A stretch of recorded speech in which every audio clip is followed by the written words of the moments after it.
Hello and welcome. Imagine standing on the walls of Waterdeep on a clear autumn morning, the sea of swords stretching endlessly before you, when suddenly the sky itself seems to darken. Not with clouds, but with wings, massive, terrifying wings that blot out the sun as chromatic dragons, red, blue, green, white, and black, descend upon the Sword Coast like a plague of scaled locusts. This is not a distant threat whispered about in tavern corners. This is happening now, and you are living through the most catastrophic dragon crisis Faerun has witnessed in over 1,000 years. The ancient prophecy, dismissed by scholars as metaphorical nonsense for generations, is manifesting before your very eyes. The Dragon Queen is rising, and the world you know is about to burn. The story of Tiamat's return begins not in the present moment of chaos, but decades earlier, with a fundamental transformation within one of Faerun's most dangerous organizations, the Cult of the Dragon, founded over 4 centuries ago by Samaster, a mad former chosen of Mystra, had spent generations pursuing a singular, twisted vision. They believed that dragons could achieve immortality and ultimate power through undeath, transforming majestic creatures into Draakhliches, undead dragons bound by necromantic magic. For hundreds of years, these cultists worked in shadows, whispering seductive promises to aging dragons, offering them eternal existence in exchange for serving the cult's inscrutable purposes. They saw Draakhliches as the perfect fusion of draconic might and necromantic invulnerability, creatures that would eventually rule over all living beings. But prophecy, that treacherous mistress, is often subject to interpretation. The cult's foundational text, penned by Samaster himself, contained a verse that had been translated and retranslated countless times.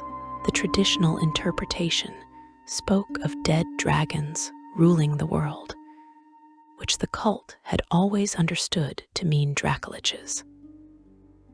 However, around the year 1480 in Dale reckoning, a half-elf named Severin Silrajin emerged within the cult's ranks with a radically different reading of Samaster's prophecy. Severin, a man whose ambition burned hotter than red dragon fire, argued that the text had been misinterpreted for centuries. The prophecy did not speak of dead dragons at all, but rather of Tiamat herself, the living goddess of chromatic dragons, the 5-headed queen of evil dragons imprisoned in Avernus, the first layer of the 9 hells. Severin's interpretation ignited a schism within the cult of the dragon that would reshape the organization entirely. He proclaimed that the cult's true purpose was not to create Draakhliches, but to free Tiamat from her infernal prison and return her to the material plane. Under her divine rule, he argued, chromatic dragons would ascend to their rightful place as the supreme beings of Toril, with the cult serving as her most favored servants.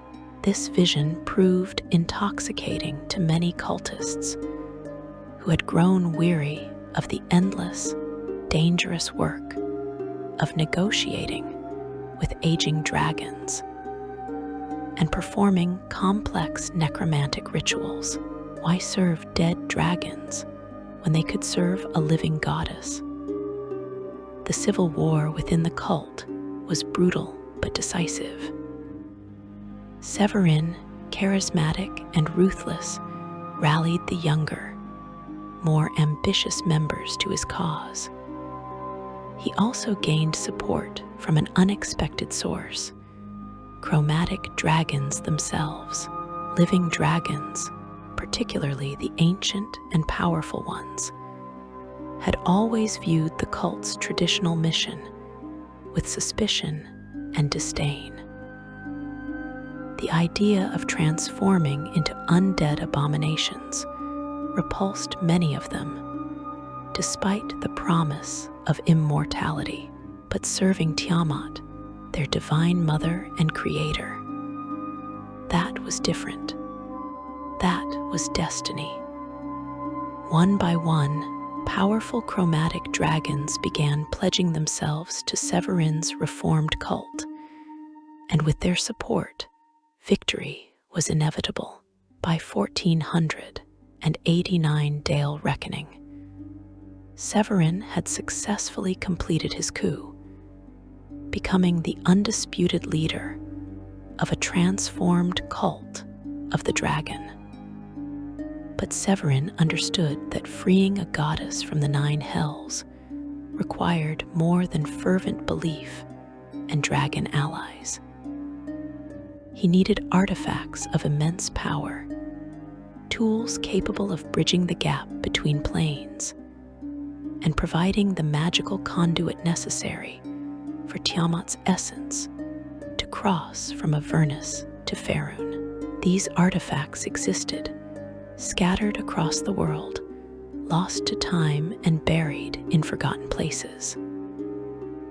They were the 5 dragon masks, each one corresponding to one of Tiamat's 5 chromatic heads: red, blue, green, white, and black.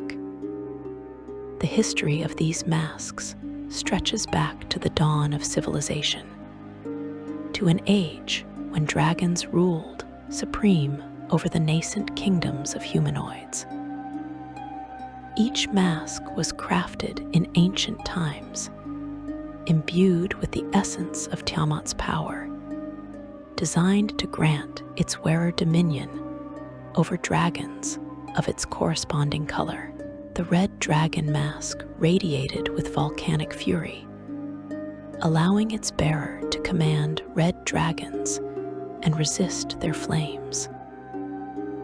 The blue dragon mask crackled with storm energy, granting power over blue dragons and their lightning. The green dragon mask dripped with toxic malevolence, controlling green dragons and their poison.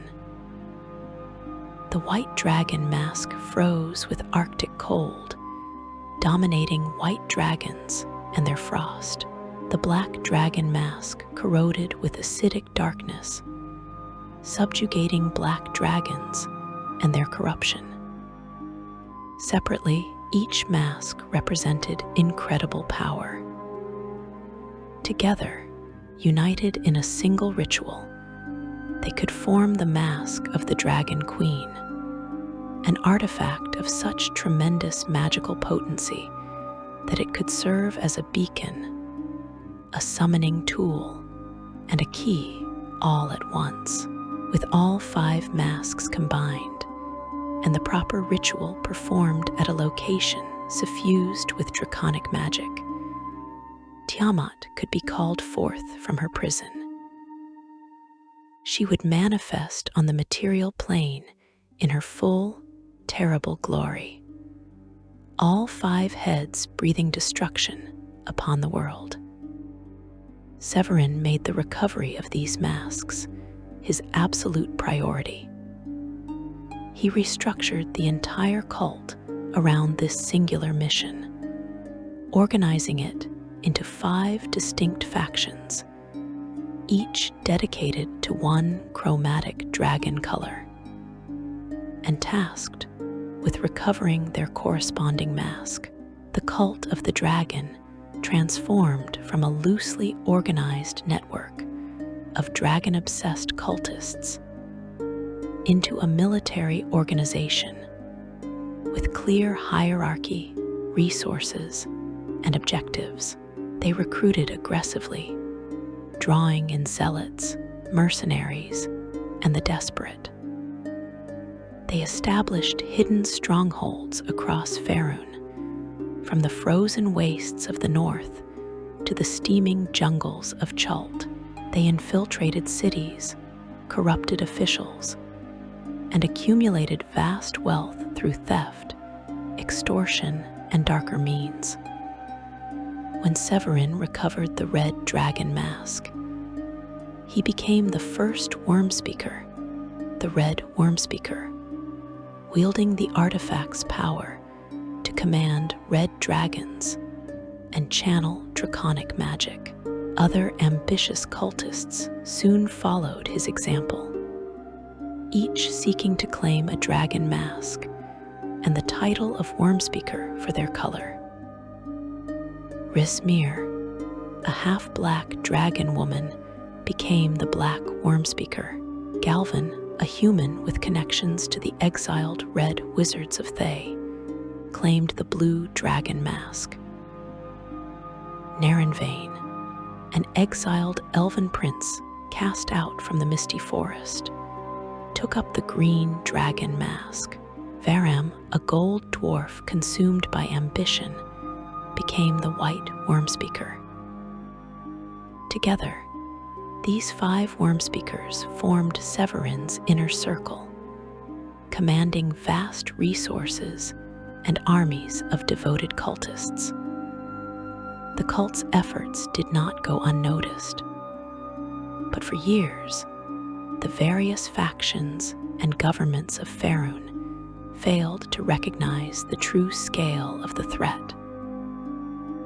The Lord's Alliance, the confederation of cities along the Sword Coast, dismissed early reports of increased cult activity as merely another criminal organization growing bolder.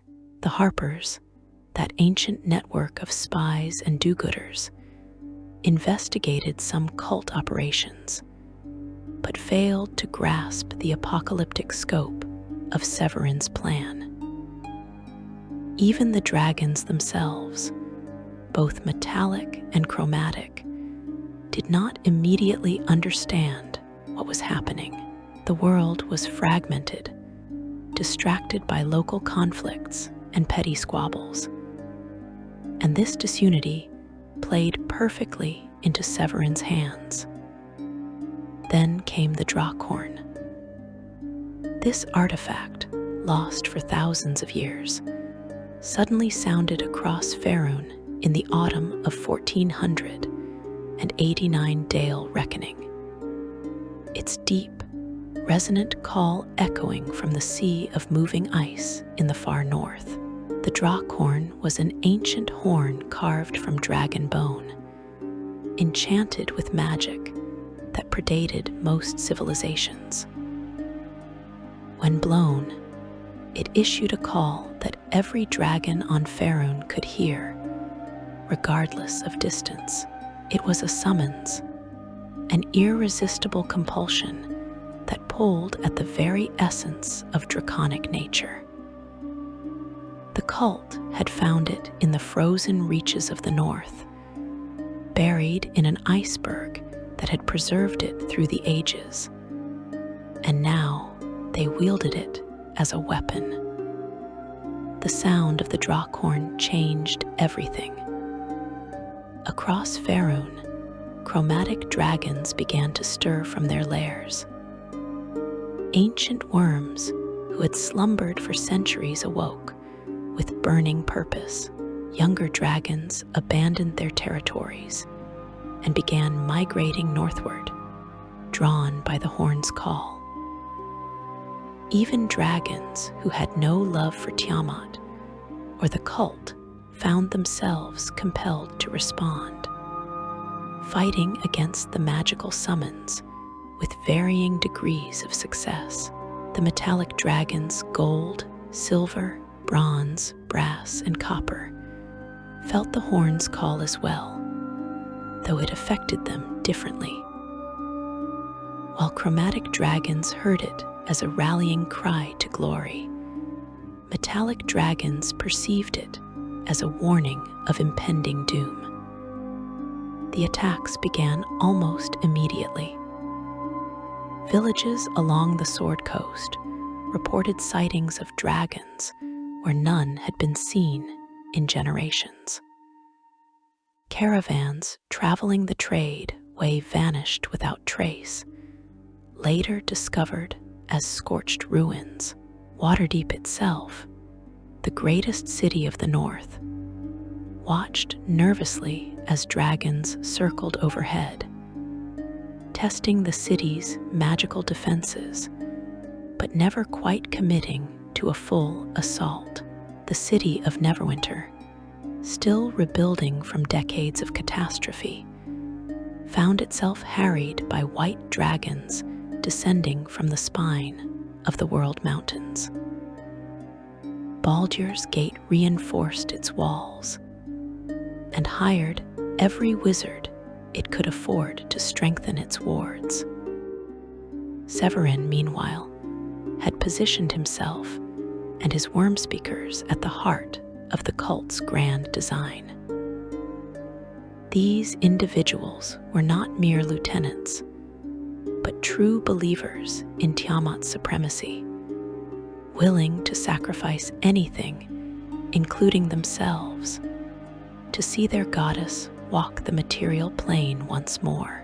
They commanded armies of cultists, controlled vast resources, and had forged alliances with powerful chromatic dragons who served as their guardians and generals.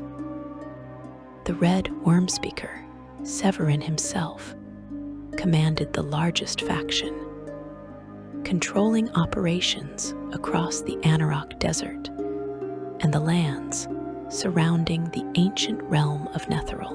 Red dragons, the most powerful and arrogant of chromatic dragons, flocked to his banner in greatest numbers. The Blue Wormspeaker, Galvin, operated primarily in the storm-racked regions near the Sea of Fallen Stars, where blue dragons nested in desert badlands and rocky canyons. His connections to the Red Wizards of Thay would prove crucial to the summoning ritual's design. The Green Wormspeaker, Narenvain, had established a power base in the forested regions south of the Sword Coast, particularly in the Misty Forest, where he once lived as a prince before his exile. The White Wormspeaker, Varam, ruled over operations in the frozen north, particularly around the Sea of Moving Ice, where the Draakhorn had been discovered. The Black Wormspeaker, Rizmir, controlled the cult's activities in swamps and marshlands, particularly around the Mere of Dead Men, using the treacherous terrain to hide cult strongholds. As the year 1489 Dale Reckoning progressed toward winter, the situation deteriorated rapidly. The cult had recovered all 5 dragon masks, each acquisition marking a bloody campaign of infiltration, theft, and battle. Ancient dragon hordes had been raided, dwarven vaults had been breached, temples had been desecrated. With all 5 masks in hand, Severin's plan became unstoppable, and with each success, more dragons answered the Draakhorn's call. The cult was winning, accumulating power faster than the scattered forces of good could organize resistance. But the cult needed more than just the masks.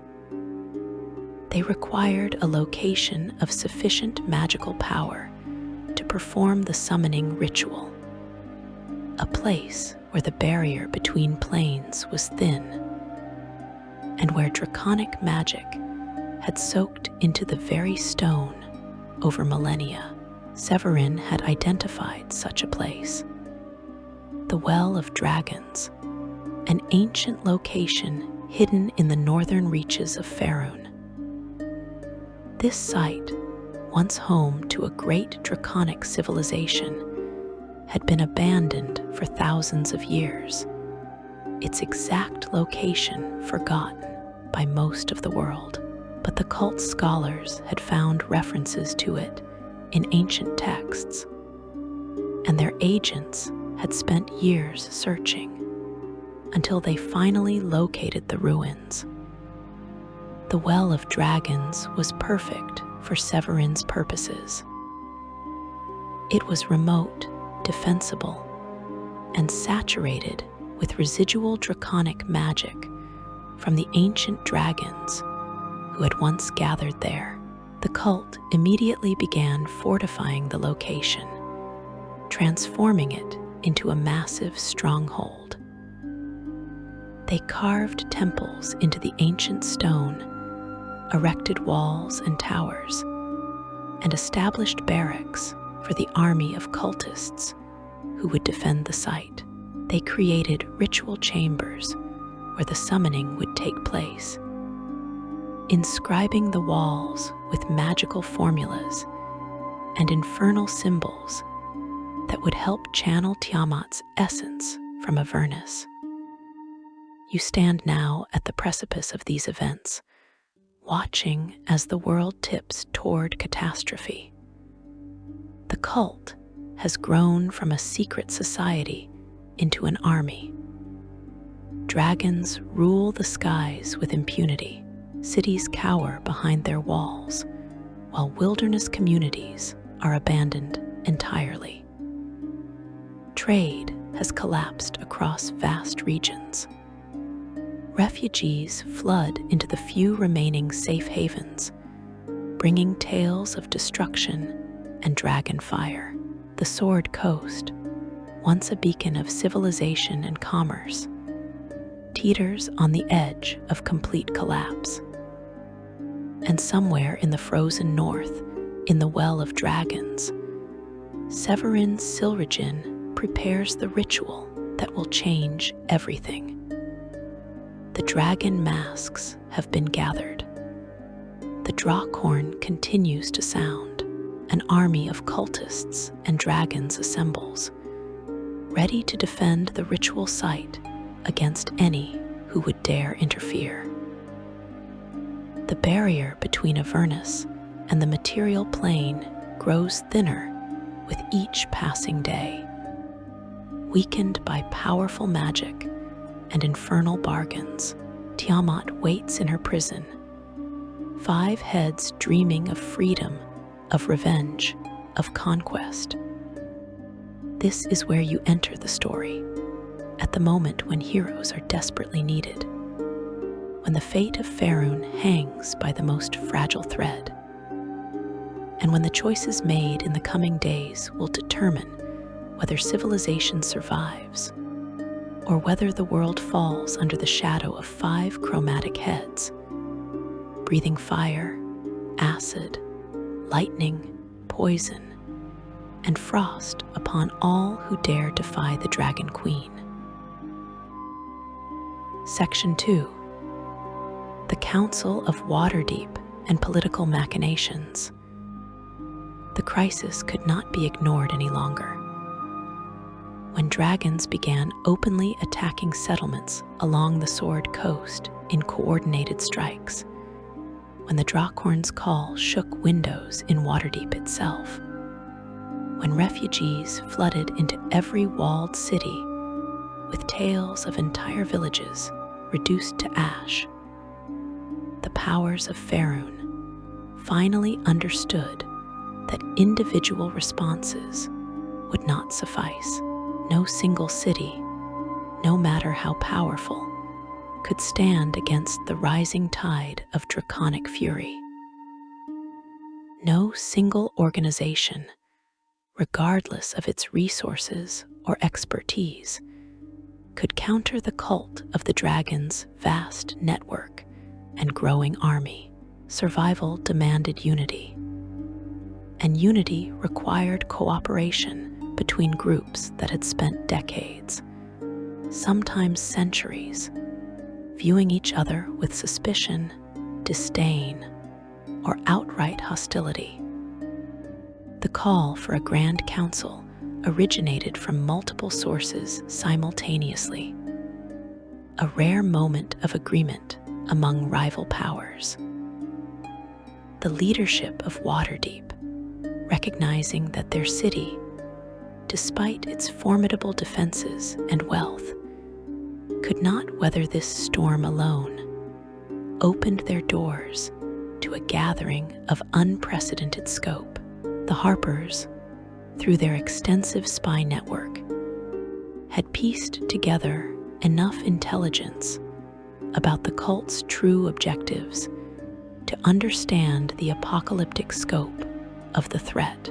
The Order of the Gauntlet, that alliance of paladins and clerics dedicated to smiting evil, saw this as the ultimate test of their faith and martial prowess. Even the usually isolationist Emerald Enclave, protectors of the natural world, recognized that Tiamat's return would devastate the wilderness they held sacred. The decision was made. Representatives from every major faction would gather in Waterdeep to forge an alliance against the dragon cult. You find yourself walking the halls of Waterdeep's palace, where the council is being convened.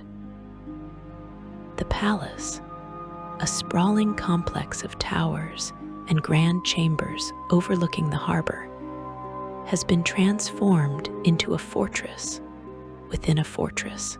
Additional guards patrol every corridor. Wizards have layered protective wards upon existing defenses until the very air shimmers with magical energy. Trust is in short supply, and paranoia runs deep. Everyone knows the cult of the dragon has infiltrated organizations before, corrupting officials and turning loyal servants into spies. Any person in these halls could be a cultist, feeding information back to Severin and his worm speakers. The council chamber itself is a vast circular room with a domed ceiling, painted with historical scenes of past alliances and victories. A massive round table dominates the center, deliberately chosen to avoid giving any faction a position of superiority. As the representatives gather, you observe the visible tensions in every glance, every carefully neutral expression, every measured word. These are not friends coming together in common cause. These are rivals forced by dire necessity to cooperate, at least temporarily. The Harpers arrive first, as befits an organization that prides itself on information gathering and preparation. Their representatives include Leosin Erlenthar, a half-elf monk who had spent months infiltrating the cult before barely escaping with his life and crucial intelligence. His body bears the scars of his ordeal burns from dragon fire, cuts from cultist blades, and a pronounced limp from injuries that even healing magic could not fully repair. His first-hand knowledge of the cult's inner workings proves invaluable to the council's early deliberations. Beside him sits Anthar Froom, a massive human paladin of Torm, whose booming laugh seems incongruous with the grim proceedings, yet whose tactical mind is sharp as any blade. Anthar serves as a bridge between the Harpers and the Order of the Gauntlet, maintaining affiliations with both organizations. The Harpers also bring several other agents, some whose faces are hidden by hoods and glamours, their true identities known only to their own organization. These shadowy figures say little, but miss nothing, their eyes constantly scanning the room for threats. The Order of the Gauntlet sends a delegation of warriors and clerics, their armor polished to mirror brightness, their holy symbols displayed prominently. Beyond Anther Froom, who represents their interests alongside his Harper connections, they include clerics of Torm, Tyr, and Helm, each bringing their deity's particular perspective on justice, law, and protection. The paladins among them radiate divine energy, their oaths binding them to fight evil wherever it manifests. For them, this is not merely a political alliance, but a holy crusade. Tiamat represents everything they have sworn to oppose: tyranny, destruction, and the corruption of the natural order. The Emerald Enclave arrives with representatives who seem uncomfortable in the stone confines of the palace. These are druids, rangers, and nature priests who spend most of their lives in forests, mountains, and wild places. They are led by Delon Winterhound, a weathered human ranger whose knowledge of the North's wilderness proves invaluable in tracking cult movements. The Enclave has witnessed firsthand how dragon attacks devastate natural habitats, how white dragons freeze entire forests into lifeless ice sculptures, how black dragons corrupt pristine swamps into toxic wastelands. They fight not for cities or civilization, but for the wild places that would suffer equally under Tiamat's reign.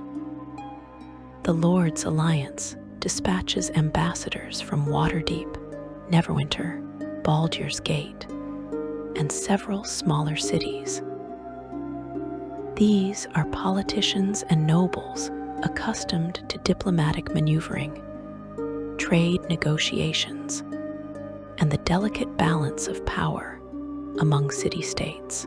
They bring resources, gold, soldiers, and the administrative infrastructure necessary to coordinate a large-scale military response. But they also bring complications. Each city has its own agenda, its own concerns, and its own definition of victory.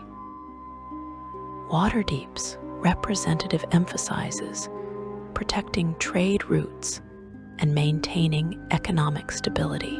Neverwinter's ambassador focuses on defending their still-recovering city from further devastation. Baldur's Gate's envoy, ever practical, wants clear agreements on how costs will be shared and how any recovered cult treasures will be divided. Then there are the Zhentarim, the Black Network, whose very presence causes audible discomfort among some council members. The Zhentarim are mercenaries, criminals, and opportunists who have built a vast shadow empire through trade, both legal and illegal. Many in the room have fought against Zhentarim operations, arrested their agents, or lost loved ones to their schemes. Yet the Zhentarim bring undeniable advantages, a network of informants in places the other factions cannot reach, willingness to employ tactics that paladins would refuse, and substantial military resources. Their representative a smooth-talking human named Ryan Nightshade, makes the Zhentarim position clear. They oppose the cult of the dragon not from altruism, but from self-interest. A world conquered by Tiamat is bad for business, and the Black Network intends to ensure that their trade, continues flowing. The first sessions of the Council are contentious to the point of erupting into shouting matches. The Order of the Gauntlet refuses to work with the Zhentarim, calling them criminals and demanding their expulsion from the Alliance. The Zhentarim counter that purity of purpose means nothing without effectiveness, and that the Order's rigid morality has allowed cult agents to slip through their fingers repeatedly. The Lord's Alliance attempts to assert leadership based on their resources and political authority, which irritates the Harpers, who view themselves as the organization best positioned to coordinate intelligence gathering. The Emerald Enclave threatens to withdraw entirely when early discussions focus solely on defending cities while ignoring the wilderness communities and natural sites under attack. The assembled leaders presiding over these fractious proceedings demonstrate political acumen by allowing the arguments to play out initially. They let each faction voice their grievances and stake their claims, and then quietly but firmly establish the framework that will govern their cooperation. First, they declare no single faction will command the Alliance. Decisions will be made collectively, with each major faction having equal voice. Second, the Alliance will pursue multiple strategies simultaneously: military action against cult strongholds, intelligence gathering to track cult movements, diplomatic outreach to potential allies, including metallic dragons, and protection of civilian populations. Third, member factions will maintain their independence in all matters except those directly related to combating the dragon cult. This compromise satisfies no one completely, which many observe means it is probably fair. You watch as the Council begins to function, slowly and awkwardly at first, but with increasing effectiveness as the delegates recognize their shared peril. Intelligence sharing proves particularly valuable. The Harpers reveal what Leosin learned during his infiltration: the cult structure, the existence of the 5 dragon masks, the names and roles of the worm speakers, and the general outline of their plan to summon Tiamat. The Zhentarim contribute information from their criminal contacts, including details about cult smuggling operations and black market purchases of rare magical components. The Emerald Enclave provides tracking data on dragon migrations and identifies locations where cult agents have been corrupting natural sites with dark rituals. The Order of the Gauntlet offers military expertise, helping to organize and train the coalition forces that will eventually move against cult strongholds. The Lord's Alliance handles logistics, ensuring that soldiers are fed, equipped, and paid. They also coordinate defensive measures, establishing protocols for how cities should respond to dragon attacks and creating networks of warning beacons. to spread alerts quickly. As weeks pass and autumn gives way to early winter in the year 1489 Dale Reckoning, the Council identifies several immediate priorities. First, they must track down the Wormspeakers and recover any dragon masks still in circulation. Intelligence suggests Veram the White has lost possession of the white dragon mask after a disastrous expedition, creating an opportunity to prevent the cult from uniting all 5 masks. Second, they need to establish contact with metallic dragons and persuade them to actively oppose their chromatic cousins. The metallic dragons have remained largely neutral, retreating to their lairs rather than engaging in open warfare. But their participation could shift the balance of power dramatically. Third, the Alliance must conduct raids on cult strongholds to disrupt their operations, capture their leaders, and gather more intelligence about the summoning ritual's details. The Council also debates whether to attempt a direct assault on the Well of Dragons itself once they can locate it. This proposal generates intense disagreement.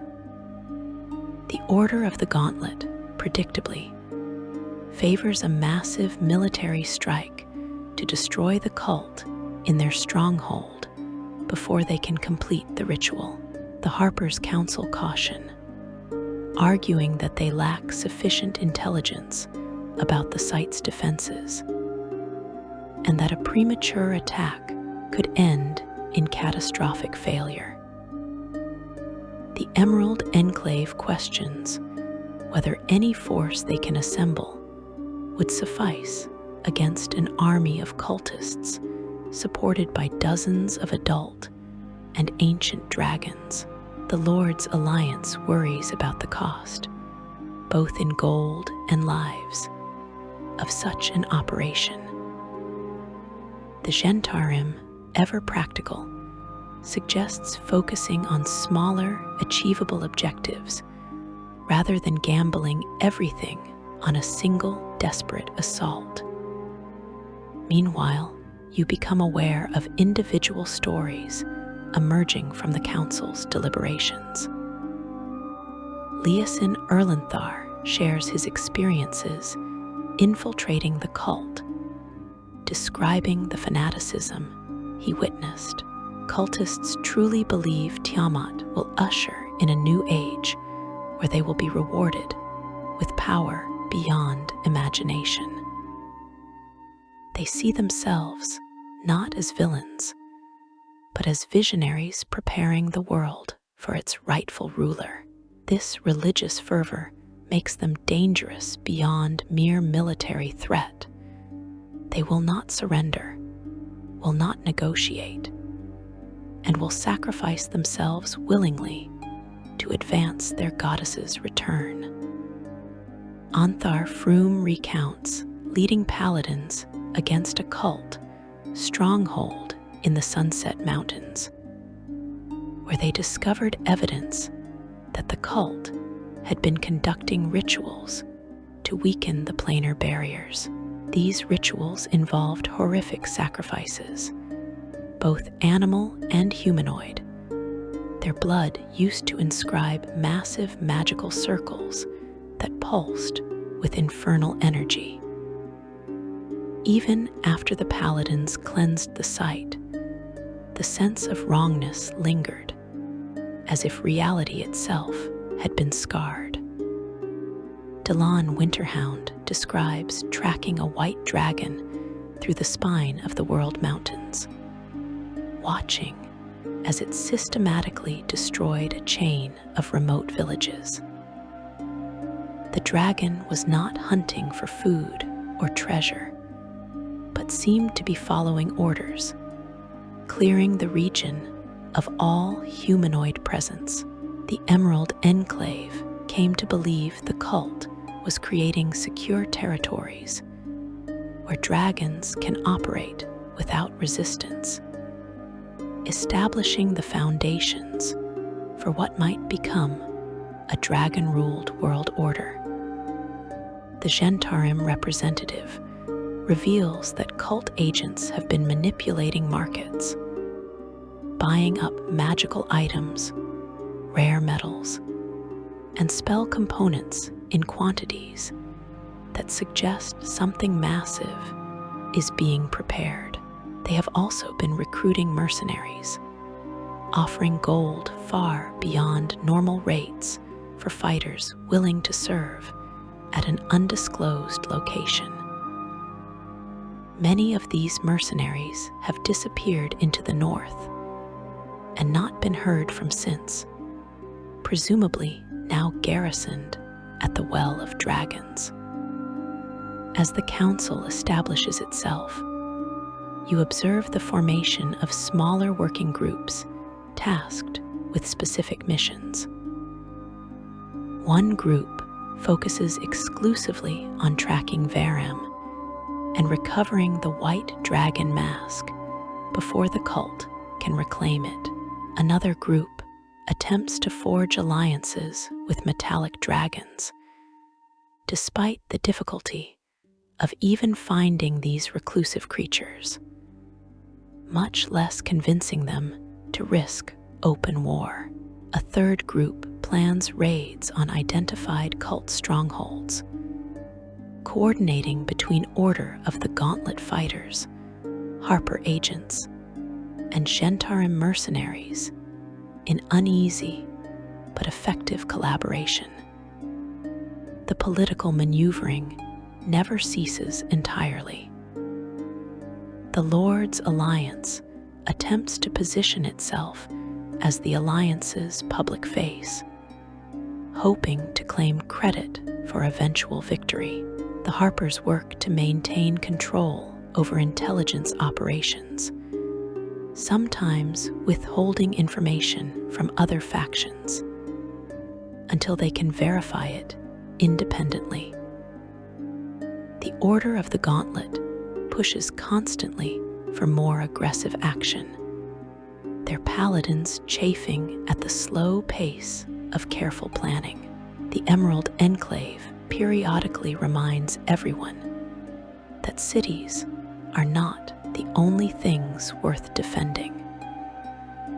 The Zhentarim quietly pursue side agendas, using the chaos to expand their own operations while genuinely contributing to the common cause. Through all this political complexity, one truth remains crystal clear: time is running out. Each day brings new reports of dragon attacks, new refugees, new cult victories. The Draakhorn continues to sound at irregular intervals, its call growing stronger, drawing more dragons to the cult's banner. Divination magic employed by council wizards produces troubling, fragmentary visions of 5 chromatic heads emerging from a swirling portal, of armies burning, of cities falling beneath draconic fury. The Council of Waterdeep becomes the last, desperate hope for Faerun's survival. A fragile alliance of traditional enemies, united only by their shared recognition that failure means the end of everything they know. You are part of this story now, whether as an agent sent on crucial missions, a soldier preparing for battles that will determine history's course, or a witness to the impossible coming together of Faerun's fractured powers. The Council has formed, strategies are being developed, and forces are being marshaled. But the cult maintains its advantage, and somewhere in the frozen north, Severin Silrajin continues his preparations, confident that no alliance can stop what he has set in motion. Section 3. The Hunt Across Faerun. The Council's formation marked the beginning of organized resistance, but strategies and alliances meant nothing without action. Intelligence gathering had identified several critical objectives, and the Alliance wasted no time deploying operatives across Faerun to pursue them.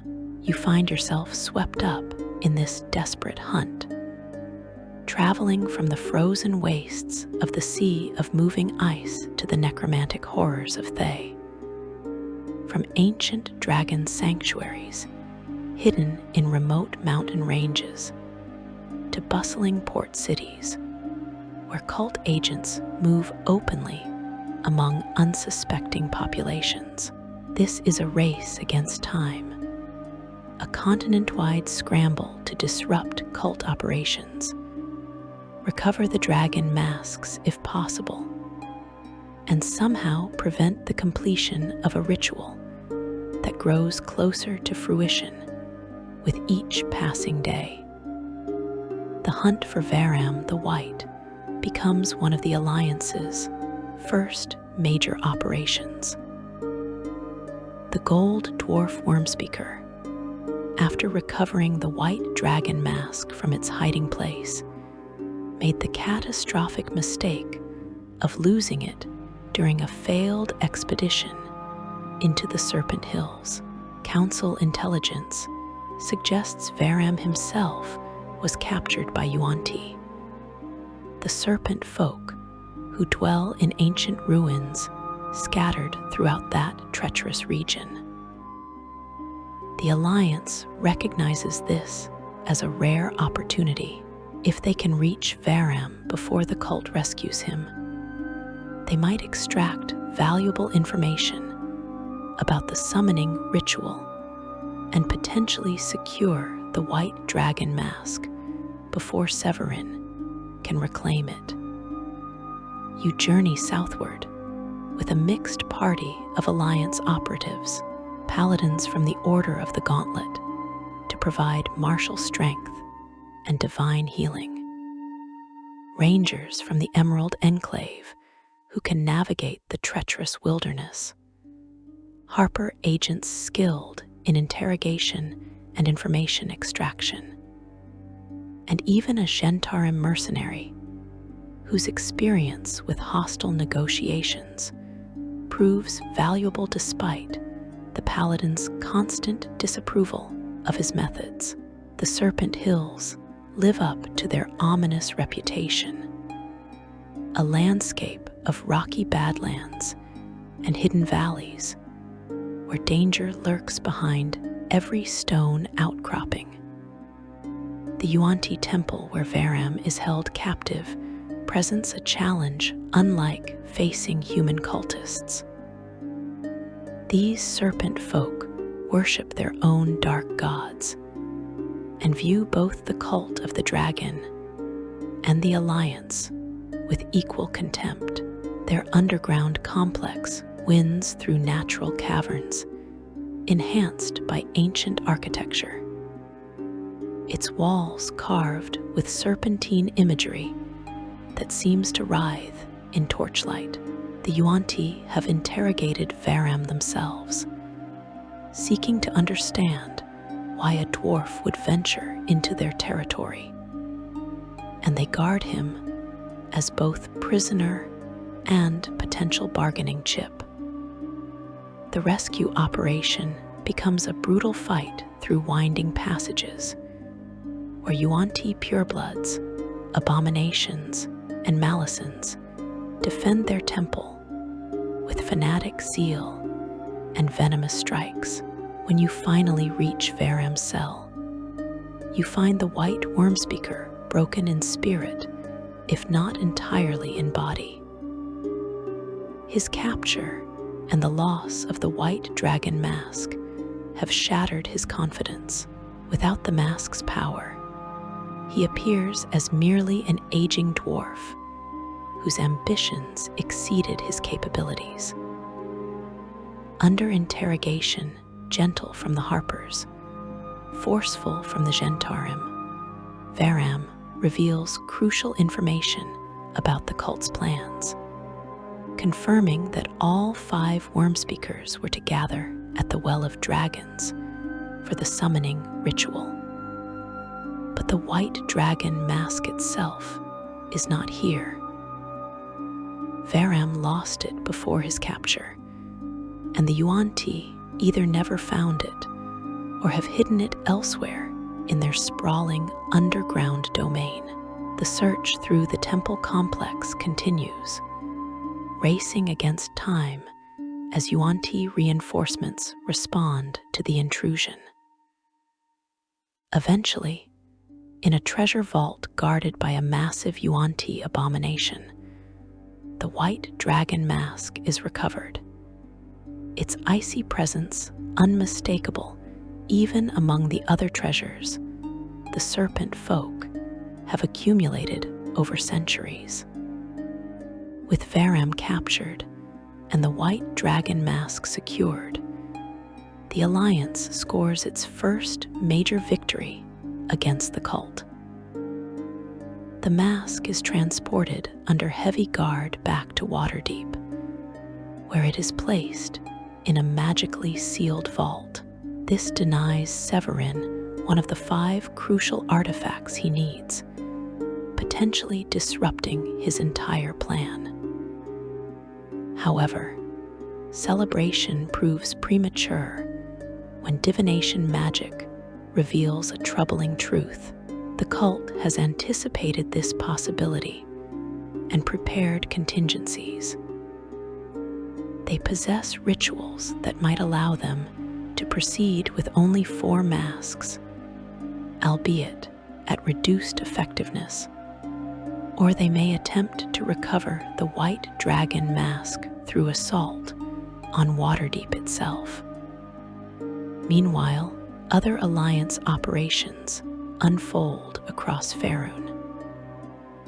A mission to the Sea of Moving Ice in the far north seeks to understand how the cult discovered the Draakhorn, and whether other ancient artifacts might be frozen in that icy wasteland. You travel with this expedition, enduring weeks of Arctic conditions that test even magically enhanced endurance.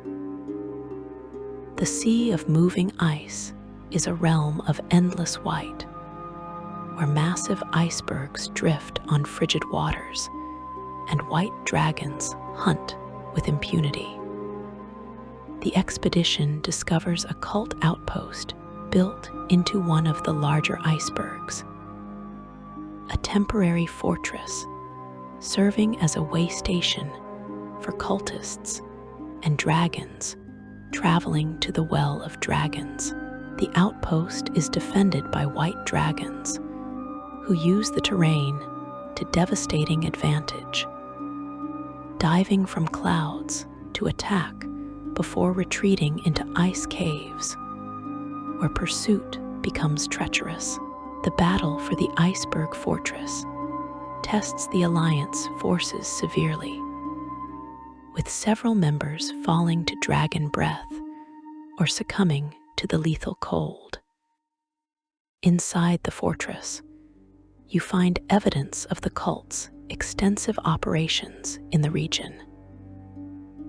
Maps mark dragon migration routes and identify locations where ancient magic items might be entombed in ice. Correspondence between the White Wormspeaker and Severin discusses the Draakhorn's discovery and debates whether other legendary artifacts might exist in the frozen north. One letter mentions Oyvigaten, an iceberg settlement inhabited by frost giants, suggesting the cult has been negotiating with these powerful beings for support, or at least neutrality. The documents also reveal disturbing information about the cult's timeline. Severin plans to perform the summoning ritual within months, not years. The astrological alignments necessary for the ritual will peak during the winter months of 1489 Dale Reckoning, creating a window of optimal conditions for breaching the dimensional barriers between Avernus and the material plane. If the Alliance intends to stop the ritual, they must act soon, before that window opens. The Alliance also pursues diplomatic contact with metallic dragons, recognizing that, without their participation, defeating the cult's assembled chromatic dragons may prove impossible. This effort takes you to various locations across Faerun where metallic dragons are known to dwell.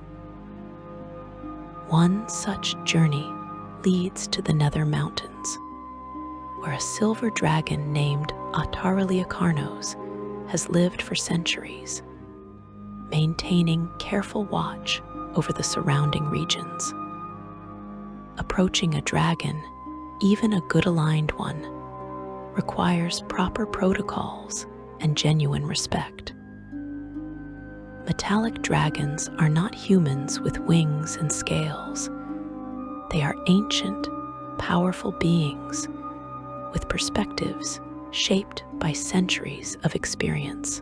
Ataraliakarnos receives your delegation with cautious courtesy, listening as you explain the cult's plan and the threat Tiamat's return poses to all of Faerun. The silver dragon asks pointed questions about the Council's composition, the Alliance's military strength, and most importantly, what role the metallic dragons would play in any conflict.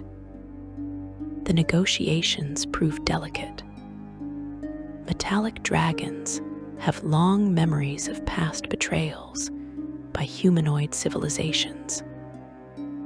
They recall wars where they fought alongside humans, elves, and dwarves, only to be turned upon when the immediate threat passed. They question whether this alliance represents genuine cooperation or merely expedient use of draconic power to serve humanoid interests.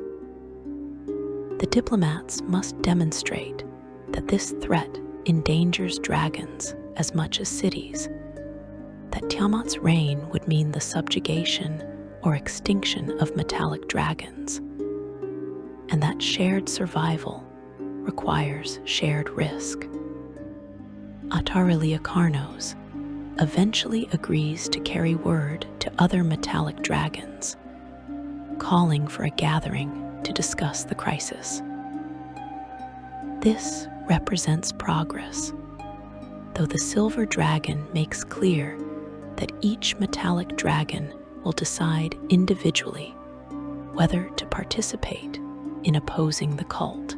There will be no unified metallic dragon army marching under Alliance command. But there may be individuals willing to fight when the final confrontation comes. Similar diplomatic efforts reach out to other metallic dragons across Faerun.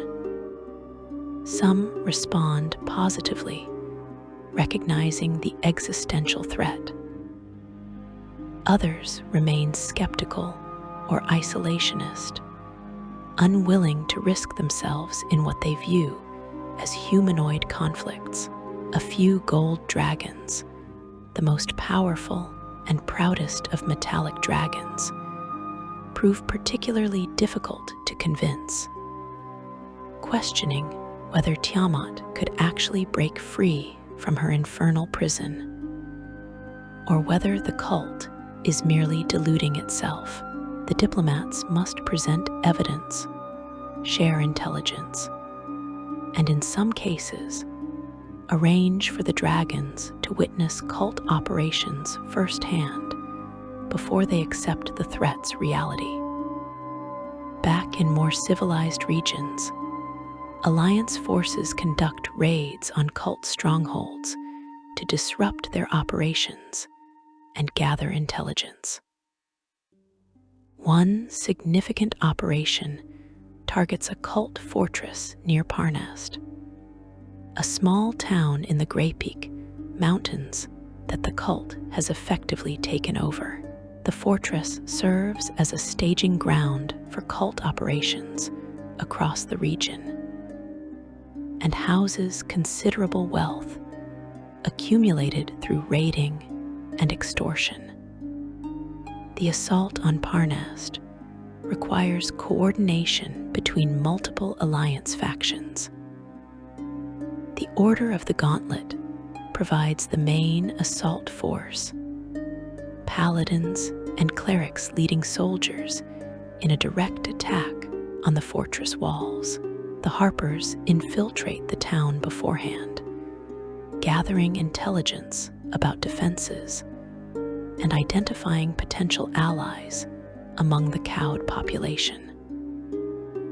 The Emerald Enclave uses the surrounding wilderness to their advantage, positioning rangers and druids to cut off escape routes and counter any dragons that might arrive to reinforce the cult.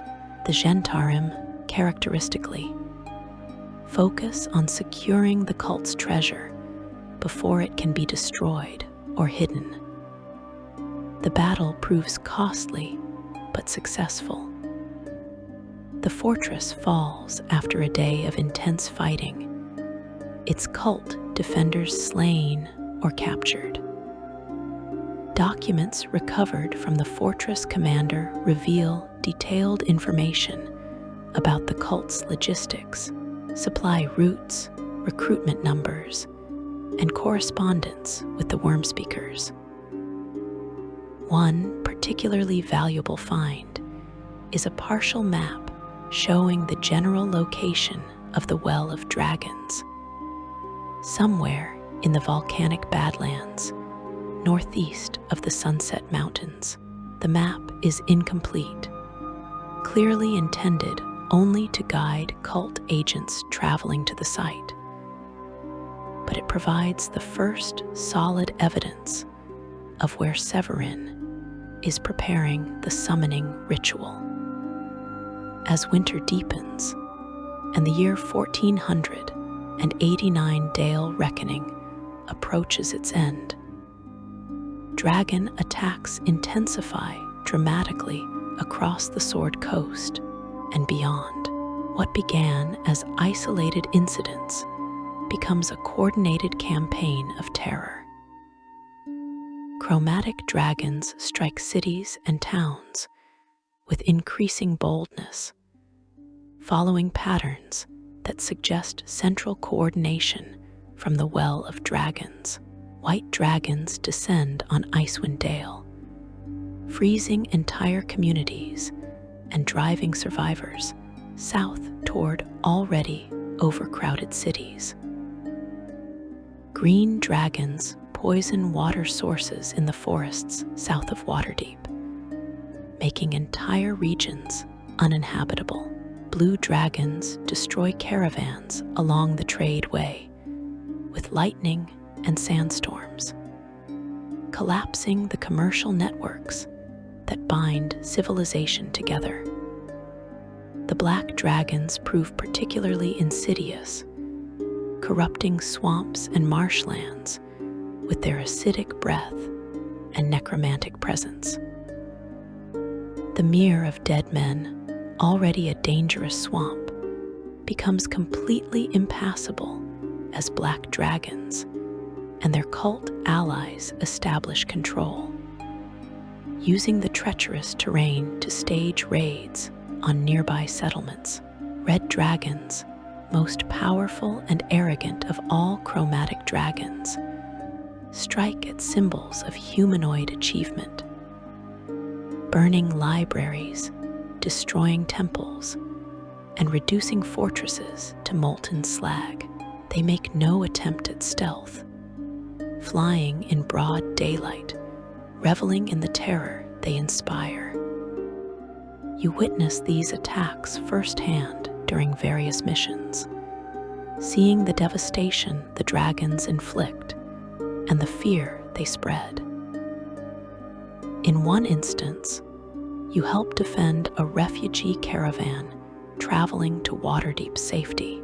The column stretches for miles, hundreds of displaced families carrying whatever possessions they could salvage. When a green dragon emerges from cloud cover to strafe the caravan with poison gas, the resulting panic nearly causes as many casualties as the dragon itself. Only the quick response of Alliance guards prevents complete catastrophe, healers rushing to treat the poisoned, while warriors drive the dragon off with concentrated volleys of arrows and spells. The refugees' stories paint a picture of collapse spreading across the region. They speak of abandoned towns, of lawlessness as criminal gangs exploit the chaos, of cult agents moving openly through communities and recruiting new members with promises of safety under Tiamat's coming reign. Some people, despairing of survival through resistance, have actually joined the cult, swelling its ranks with converts who see no other path forward. This represents one of the cult's most insidious victories, the erosion of hope itself, the belief that opposing Tiamat is futile, and that submission offers the only chance of survival. Back in Waterdeep, the Council debates its next move with increasing urgency. Intelligence now confirms the Well of Dragons' general location and describes its formidable defenses. The cult has assembled overwhelming force there, and every day allows them to strengthen further. Scouts who ventured close to the site report seeing dozens of dragons circling the volcanic caldera, with many more presumably inside the complex or in nearby lairs. Thousands of cultists garrison the fortress, supported by mercenaries, giants, and other creatures the cult has recruited or coerced into service. The Order of the Gauntlet renews its call for an immediate assault, arguing that waiting only favors the enemy. The Harpers counter that rushing in unprepared guarantees defeat, and that they need more intelligence about the ritual specifics. The Lord's Alliance calculates costs and concludes that even victory would be ruinously expensive, potentially bankrupting the cities that fund the campaign. The Emerald Enclave points out that dragon attacks will continue ravaging the wilderness while the Alliance debates, and that delayed action means more destruction. Amid these arguments, divination magic provides troubling updates. Council wizards, using powerful scrying spells and consulting with allied seers, determine that the ritual is nearly ready. Severin has completed most of the necessary preparations. The tribute hoard has been assembled at the Well of Dragons, a vast accumulation of wealth that will serve as offering to Tiamat. The ritual site has been prepared, with magical circles inscribed and infernal energies channeled to weaken the planar barriers. The 4 worm speakers currently at the site, Severin himself, Rismir, Galvin, and Narenvain, have begun preliminary rituals, testing the connection to Avernus and confirming that Tiamat can hear their calls. The timeline crystallizes with terrifying clarity. Within weeks, when the astrological conditions reach their peak, Severin will begin the full summoning ritual. Once started, it can only be stopped by destroying the ritual focus, defeating Severin and the Wormspeakers, or disrupting the magic through overwhelming force, applied at precisely the right moment. The Council faces an impossible choice. Attack now with inadequate preparation, or continue planning while the window for action closes. The decision, when it comes, is unanimous despite all the previous disagreements. The Alliance will march on the Well of Dragons with every resource it can muster. Every faction will contribute forces. The Lord's Alliance will provide soldiers, siege equipment, and logistical support. The Order of the Gauntlet will form the vanguard, their paladins and clerics leading the assault with divine power supporting mortal steel. The Harpers will coordinate intelligence and identify key targets within the stronghold. The Emerald Enclave will mobilize rangers and druids to counter the dragons and navigate the hostile volcanic terrain. Even the Shantarim will deploy mercenaries, their payment contingent on victory, and their usual criminal activities suspended for the duration of the campaign. Messages go out across Faerun, calling allies to Waterdeep for the final muster. Metallic dragons who agreed to help receive word that the time has come to honor their commitments. Adventuring companies are hired and equipped with the best gear the Lord's Alliance can provide. Wizards begin preparing the powerful spells they will need for the assault. Clerics pray for divine guidance and blessing, knowing they will need their god's favor in the battles ahead. Across the Sword Coast and beyond, an army begins to assemble, united by desperation, and the knowledge that failure means the end of everything. You stand in Waterdeep as this army gathers, watching contingents arrive from distant cities and remote strongholds. The sight is both inspiring and sobering. Thousands of soldiers, hundreds of spellcasters, and dozens of heroes converge on the City of Splendors, preparing for a march into the frozen north against an enemy that commands the skies and outnumbers them significantly. The odds are terrible, the chances of success uncertain, but the alternative is surrender, and that is no alternative at all. The march to the Well of Dragons is about to begin, and you will be part of the greatest military undertaking Faerun has witnessed in generations. Section 4.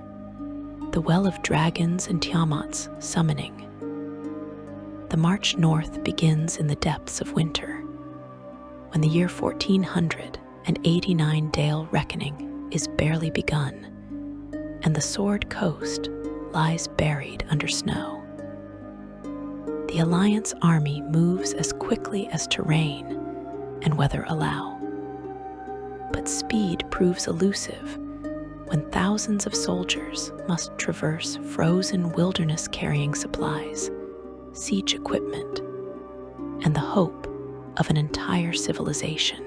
You march with them, feeling the bite of Arctic wind, hearing the crunch of boots on snow multiplied 1,000-fold.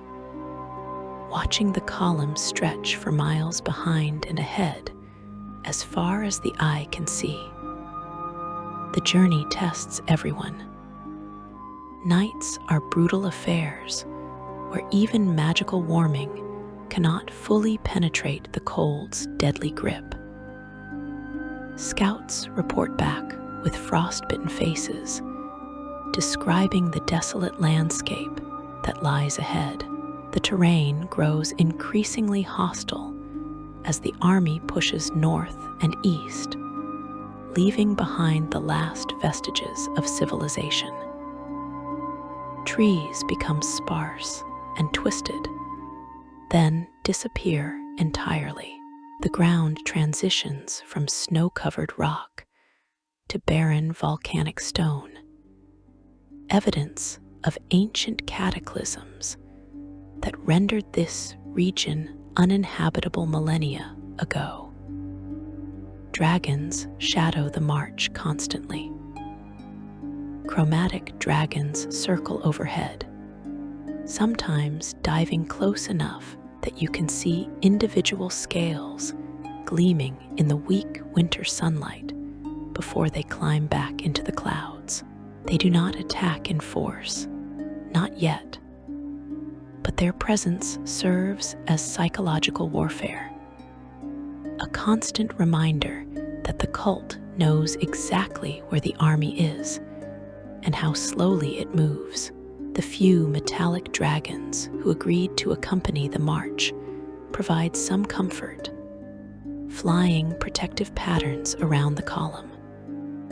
But they are outnumbered significantly by their chromatic cousins watching from above. The well of dragons reveals itself gradually as the army crests a final ridge overlooking a vast volcanic caldera. The sight stops conversation mid-word, freezes soldiers mid-step, and fills even the bravest hearts with dread. The ancient site sprawls across the caldera floor. Its original structures, massive stone temples and platforms carved by dragons in ages past, now supplemented by cult additions. Wooden palisades reinforced with earth and stone surround the entire complex. Towers rise at regular intervals, each bristling with siege weapons and housing cult mages. Barracks stretch in organized rows, capable of housing thousands. And everywhere, dominating every angle of view, are dragons. Chromatic dragons of every color and size have gathered here. Ancient worms whose bodies span 100 feet from nose to tail perch on the highest structures, their presence radiating power that can be felt even at this distance. Adult dragons occupy the temples and larger platforms, their scales reflecting the winter light in shades of crimson, azure, emerald, ivory, and obsidian. Even young dragons, barely past wormling stage, prowl the perimeter in groups, eager to prove themselves in the coming battle. You attempt to count them before losing track. Dozens certainly. Possibly more than 50 dragons have assembled to defend this site. At the caldera's center, a massive temple dominates the ritual site. This structure combines ancient draconic architecture with recent cult modifications, creating a fusion of elegance and brutality. 5 towers surround a central dome, each tower dedicated to one chromatic dragon type, and flying banners in the corresponding color. The central dome rises 200 feet, its surface inscribed with glowing runes visible even from the ridge. This is where the summoning will occur, where Severin will attempt to tear open reality and pull Tiamat through from Avernus. The Alliance commanders gather for final planning, and you stand among them, listening as strategies are debated one last time.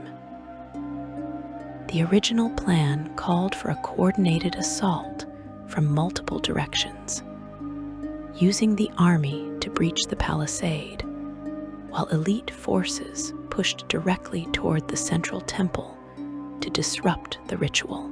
But seeing the actual defenses makes clear that no conventional assault will easily succeed. The cult has prepared for exactly this scenario, positioning their forces to repel any direct attack. The dragons alone could devastate the army before it reaches the walls. The commanders propose a modification to the plan. The army will advance to engage the cult forces and draw out their dragons, creating a massive battle that occupies the enemy's attention and resources. Meanwhile, smaller strike teams will infiltrate the complex through less defended approaches, bypassing the main defenses entirely. These teams will race for the central temple, fighting through whatever resistance they encounter, and attempt to disrupt the ritual directly before it can be completed. It is desperate, relying on the cult focusing on the obvious threat, while smaller groups slip through. But desperation defines this entire campaign. The army forms its battle lines as cult horns sound in response, rallying defenders to their positions. You watch thousands of cultists emerge from barracks, moving with disciplined efficiency that speaks to months of training and preparation. They wear armor marked with Tiamat's five-headed symbol, carry weapons blessed by dark rituals, and show no sign of fear or hesitation.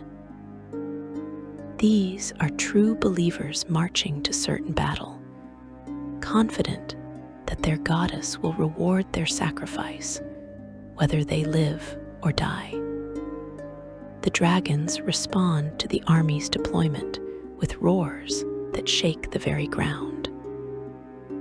They launch themselves into the air en masse, a terrifying display of power that momentarily darkens the sky with wings and scales. Red dragons breathe fire into the heavens, creating columns of flame visible for miles. Blue dragons summon storms, the sky crackling with lightning that jumps between their bodies. Green dragons exhale clouds of poison gas that drift on the wind like malevolent fog. White dragons coat themselves in frost until they gleam like living ice sculptures, their breath misting in the frigid air. Black dragons drip with acid that hisses when it touches stone, leaving scorched trails wherever they fly. The metallic dragons rise to meet them, their own roars defiant and desperate. Gold dragons, majestic and powerful, channel radiant energy that illuminates the battlefield like captured sunlight. Silver dragons weave through the air with impossible grace, their movements both beautiful and deadly as they engage chromatic opponents. Bronze dragons call upon storm magic of their own, competing with the blues for control of the weather itself. The sky becomes a chaotic battlefield as dragons clash in aerial combat, grappling mid-flight, breathing destructive energy at point-blank range, falling when injuries prove fatal only to be replaced by others ascending to continue the fight. The ground battle begins simultaneously as Alliance soldiers advance toward the palisade under cover of magical shields that deflect the worst of the dragon attacks overhead. Siege equipment launches projectiles at the walls, while mages blast gates with destructive spells. Cultists respond with volleys of arrows, ballista bolts the size of spears, and their own magical attacks. The noise becomes overwhelming, the roar of flames, the crack of lightning, the screams of dying soldiers and cultists, the thunder of dragon wings, the crash of siege weapons, the chanting of spellcasters channeling magic on both sides. You are part of one of the infiltration teams, a mixed group of Alliance operatives tasked with reaching the central temple. Your route takes you along the caldera's edge, using the broken volcanic terrain for cover, avoiding the main battle's chaos, while still encountering resistance from cult patrols and occasional dragon attention. The team includes Order of the Gauntlet Paladins, whose divine powers will be crucial for countering the ritual's dark magic. Harper agents skilled in disabling magical wards. Emerald Enclave druids, who can navigate hostile terrain and provide healing. And a Gentarim rogue, whose expertise in infiltration has already proven invaluable multiple times during the campaign. The infiltration is not unopposed.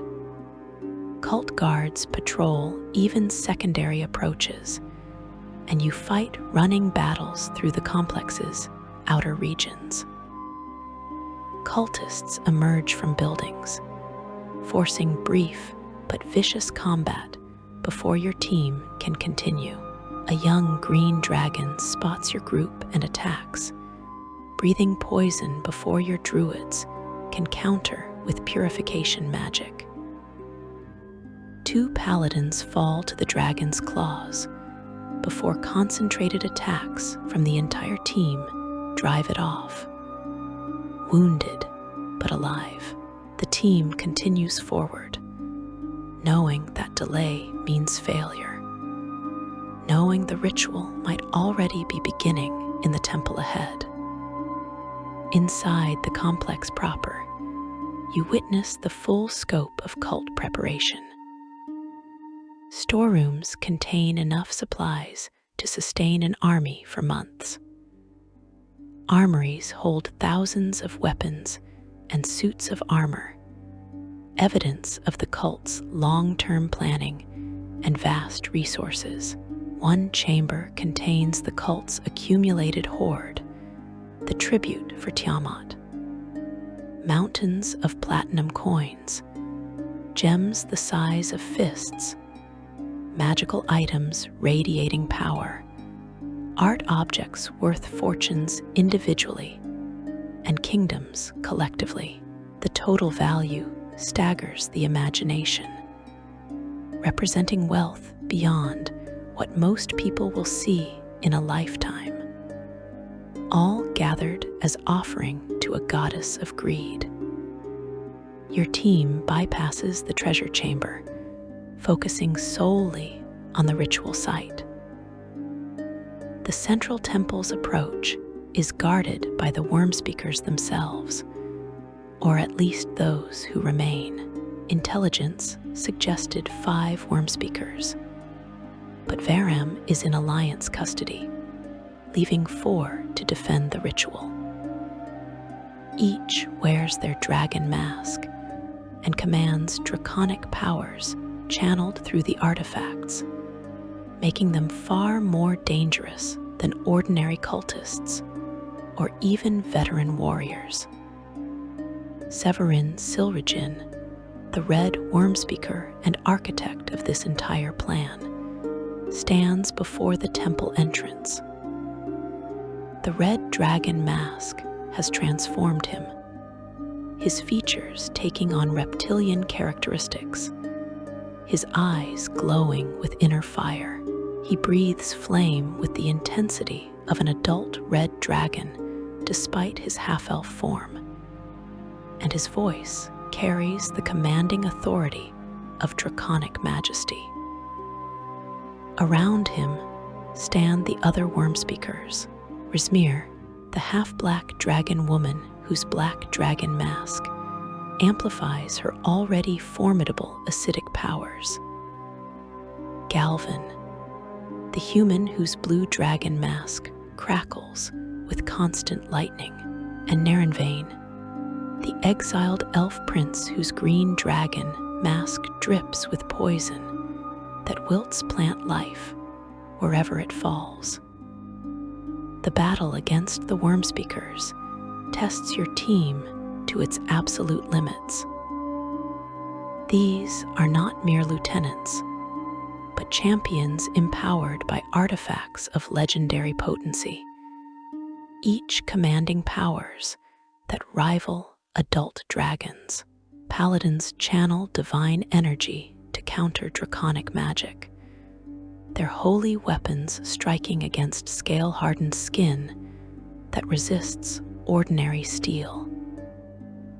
Harper agents use tactics and terrain to their advantage, attempting to separate the worm-speakers and prevent them from supporting each other. Druids transform into powerful beasts, matching draconic fury with nature's own ferocity. The Gentarim rogue employs poisons and sneak attacks, targeting weak points with ruthless efficiency. Severin fights with terrifying effectiveness, even while maintaining awareness of the ritual proceeding behind him in the temple. He breathes fire that forces paladins to dive for cover, casts spells that blast through magical defenses, and wields a greatsword that glows with captured flame. Rismir dissolves armor with acidic touch, her half-dragon physiology making her incredibly resilient to damage. Galvin calls lightning from the storm-racked sky overhead, each bolt precisely targeted to maximum effect. Narenvain moves with elven grace despite the poison clouds surrounding him, his attacks carrying venom that can kill in seconds without immediate healing. One by one, through desperate effort and terrible cost, the worm-speakers fall. Rismir is the first, overwhelmed by concentrated attacks from multiple paladins working in perfect coordination. Her dragon mask clatters to the ground as she collapses, the acidic aura surrounding her fading. Galvin falls next, struck by lightning from a bronze dragon that had descended from the aerial battle, specifically to support the infiltration team. Narenvain, the elf prince, dies almost welcoming his end, his exile and service to Tiamat having brought him no peace, only deeper corruption. Their dragon masks lie scattered, their power exhausted for the moment. Severin fights on even after his fellow worm-speakers fall, driven by fanaticism and the proximity to his goal. Behind him, in the temple's central chamber, the ritual reaches its crescendo. Your team can hear the chanting, can feel the reality-warping magic building to critical mass, can sense that mere minutes remain before the summoning either succeeds or fails. With a final, desperate assault, your team brings Severin down. A paladin's blessed blade finds its mark, piercing through the red Wormspeaker's defenses. Severin falls, and his dragon mask, or rather, the combined mask of the Dragon Queen that he had worn throughout the ritual, splits apart into its 5 component masks once more. With the Wormspeakers defeated, your team breaches the temple's main chamber and confronts the ritual in progress. The space is vast, the domed ceiling supported by pillars carved to resemble dragon necks, their capitals shaped as dragon heads that seem to watch with malevolent intelligence. At the chamber's center, cult mages maintain the ritual circle even without Severin, their chanting continuing the spell he began. The tribute hoard, or what remains of it after being consumed as magical fuel, continues dissolving into pure energy that flows into a portal manifesting above the ritual site.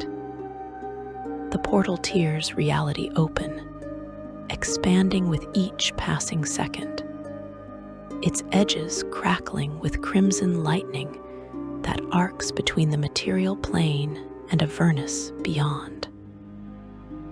Through the growing rift, you glimpse hell itself, burning plains, rivers of lava, a sky choked with ash and smoke. And there, forcing her way through the dimensional barrier, is Tiamat. The Dragon Queen strains against the planar boundary.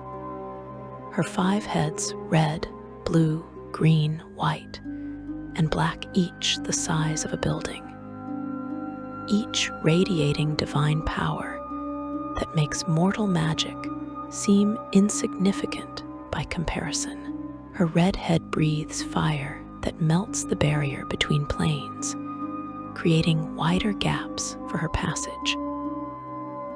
Her blue head summons lightning storms that cascade through the portal, striking random targets in the temple and causing stone to explode into shrapnel. Her green head exhales poison that forms visible clouds, even in Avernus' toxic atmosphere, the gas pouring through the portal into the material plane. Her white head radiates cold that creates frost in defiance of the infernal heat surrounding her. Her black head corrodes reality itself with acid, eating away at the dimensional boundaries that constrain her.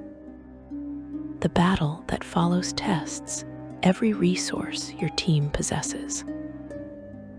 Paladins target the remaining cult mages, attempting to break their concentration and disrupt the spell, maintaining the portal.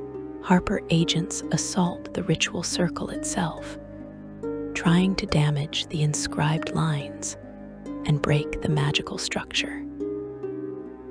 Druids call upon primal magic to counter the infernal energies, summoning natural forces to contest supernatural ones. The Gentarim rogue attempts to sabotage the ritual focus, searching for any weakness in the magical construction. Tiamat, even while still partially trapped between planes, proves a terrifying opponent. Each of her heads acts independently. The red head targets anyone approaching the ritual circle with fire breath that turns stone molten. The blue head strikes spellcasters with precisely aimed lightning, disrupting their magic and often killing them outright. The green head floods sections of the chamber with poison gas that forces constant retreat and requires healers to work frantically treating the affected. The white head creates freezing blasts that coat surfaces in ice, making footing treacherous. The blackhead sprays acid that melts through armor, stone, and flesh with equal ease. Your team fights desperately, knowing that if Tiamat fully manifests, the battle, and likely the war, is lost. More Alliance forces arrive, having fought through the outer defenses to reach the temple. Additional paladins, more wizards, reinforcing druids, all throw themselves into the effort to disrupt the ritual before it completes. The cost in lives is staggering, with heroes falling every few seconds to Tiamat's attacks, or the cultists' desperate defense of their goddess. The critical moment comes when enough of the cult mages are defeated that the ritual wavers, its power fluctuating. The portal begins to shrink, reality reasserting itself against the magical forces trying to tear it open. Tiamat roars in fury and desperation, all 5 heads screaming denials as she realizes her escape is failing. She pushes harder against the dimensional barrier, forcing more of her massive body through even as the portal contracts. Her claws reach through, scraping across the material plane's surface, tearing gouges in stone and reality alike. But it is not enough. With the ritual's structure compromised, with the cult mages dead or fleeing, with the magical energy sustaining the portal depleted, the dimensional barrier reasserts itself with absolute authority. The portal collapses inward, shrinking rapidly despite Tiamat's divine strength. The Dragon Queen is pulled backward through the contracting gateway, her roars of rage echoing across both planes. Her claws leave deep scars as she is dragged back, her heads still breathing destruction, even as they retreat through the closing rift. The portal slams shut with a sound like worlds colliding. The magical backlash explodes outward, throwing everyone in the chamber against walls, shattering the ritual circle completely, and destroying what remains of the tribute horde. The 5 dragon masks, which had been arranged around the ritual circle to channel Tiamat's power, are scattered across the chamber, their connection to their goddess severed. The temple itself cracks, structural damage from the ritual's failure, causing pillars to crumble and sections of the dome to collapse. You rise slowly from where the backlash threw you, checking for injuries, looking around at the devastation. Severin lies dead among the ruins of his ambition. The other Wormspeakers have fallen throughout the battle. The cult mages who survived are fleeing or surrendering, their goddess's failure destroying their faith as effectively as any weapon. The ritual has been stopped. Tiamat remains imprisoned in Avernus, her attempted escape thwarted at the final possible moment. Outside, the larger battle continues briefly before word spreads that the ritual has failed. The cultists, who fought with absolute conviction that their goddess would emerge victorious, suddenly find that conviction shattered. Some continue fighting with desperate fury, unable or unwilling to accept reality. Others throw down their weapons and flee, abandoning the Well of Dragons entirely. Many simply stand frozen, unable to process that everything they believed everything they sacrificed for has crumbled to nothing. The chromatic dragons, no longer bound by divine mandate or the Draakhorn's magical compulsion, begin withdrawing from combat. They do not surrender or submit to the alliance, but rather disengage, flying away to nurse wounds and contemplate this unexpected outcome. The metallic dragons, exhausted from the aerial battle, do not pursue. There is no energy left for vengeance, no strength remaining for anything except survival and treating the wounded. The Alliance army, bloodied and reduced significantly from its original strength, does not celebrate.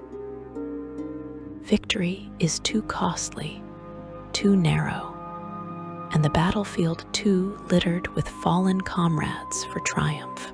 Healers move among the wounded, prioritizing those who can be saved, offering final comforts to those who cannot. The survivors begin the grim work of counting casualties, recovering the dead, and securing the site against potential cult counterattacks, though such attacks seem unlikely given the cultists' shattered morale. Section 5. Consequences and Legacy. The silence that follows Tiamat's banishment feels more oppressive than the chaos that preceded it. You lie among the temple's rubble, ears ringing, body aching from the dimensional backlash, struggling to comprehend what just transpired. The portal is gone, sealed as completely as if it never existed, though scorch marks on reality itself suggest otherwise. Severin's corpse lies twisted in the broken ritual circle, his ambition ending in failure at the moment when success seemed within grasp. Around you, the few surviving members of your infiltration team slowly rise, checking themselves for injuries, their expressions mixing relief with exhausted disbelief. Outside the temple, the battle continues for several more minutes before word spreads that the ritual has failed and Tiamat remains imprisoned in Avernus.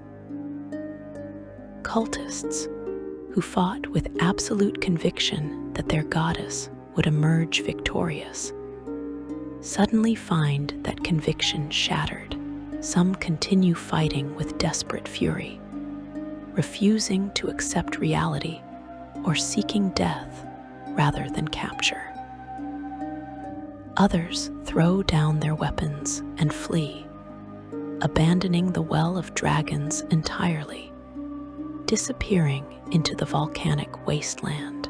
Many simply stand frozen, unable to process that everything they believed, everything they sacrificed for, has crumbled to nothing in the span of moments. The chromatic dragons, no longer bound by divine mandate or the Draakhorn's magical compulsion, begin withdrawing from combat. They do not surrender or submit to the Alliance forces, but rather disengage with draconic pride intact, flying away to nurse wounds and contemplate this unexpected outcome without Tiamat's imminent arrival to motivate them. Without the promise of rewards and dominion, the chromatic dragons return to their natural state. Powerful, dangerous creatures pursuing individual interests rather than collective conquest. The metallic dragons, exhausted from hours of aerial combat, do not pursue their retreating cousins. There is no energy left for vengeance, no strength remaining for anything except survival and treating the wounded. The Alliance army, bloodied and reduced to perhaps half its original strength, does not celebrate. Victory is too costly, too narrow, and the battlefield too littered with fallen comrades for triumph or jubilation. Healers move frantically among the wounded, prioritizing those who can be saved with available magic and supplies, offering final comforts and prayers to those whose injuries prove beyond healing. The survivors begin the grim work of counting casualties, recovering the dead for proper burial or funeral rites, and securing the site against potential cult counterattacks. Though such attacks seem increasingly unlikely given the cultists' shattered morale and broken organization, the casualty reports arrive gradually over the following hours and days, each one confirming the terrible price paid for this narrow victory. Nearly 3,000 Alliance soldiers died in the assault, with another 2,000 wounded, severely enough to require extended healing and recovery before they can return to normal life. The Order of the Gauntlet lost more than half its deployed paladins and clerics, their bodies scattered across the battlefield where they fell fighting dragons or breaching the palisade walls. The Harpers count dozens of agents among the fallen, many of whom died in infiltration attempts or intelligence gathering operations.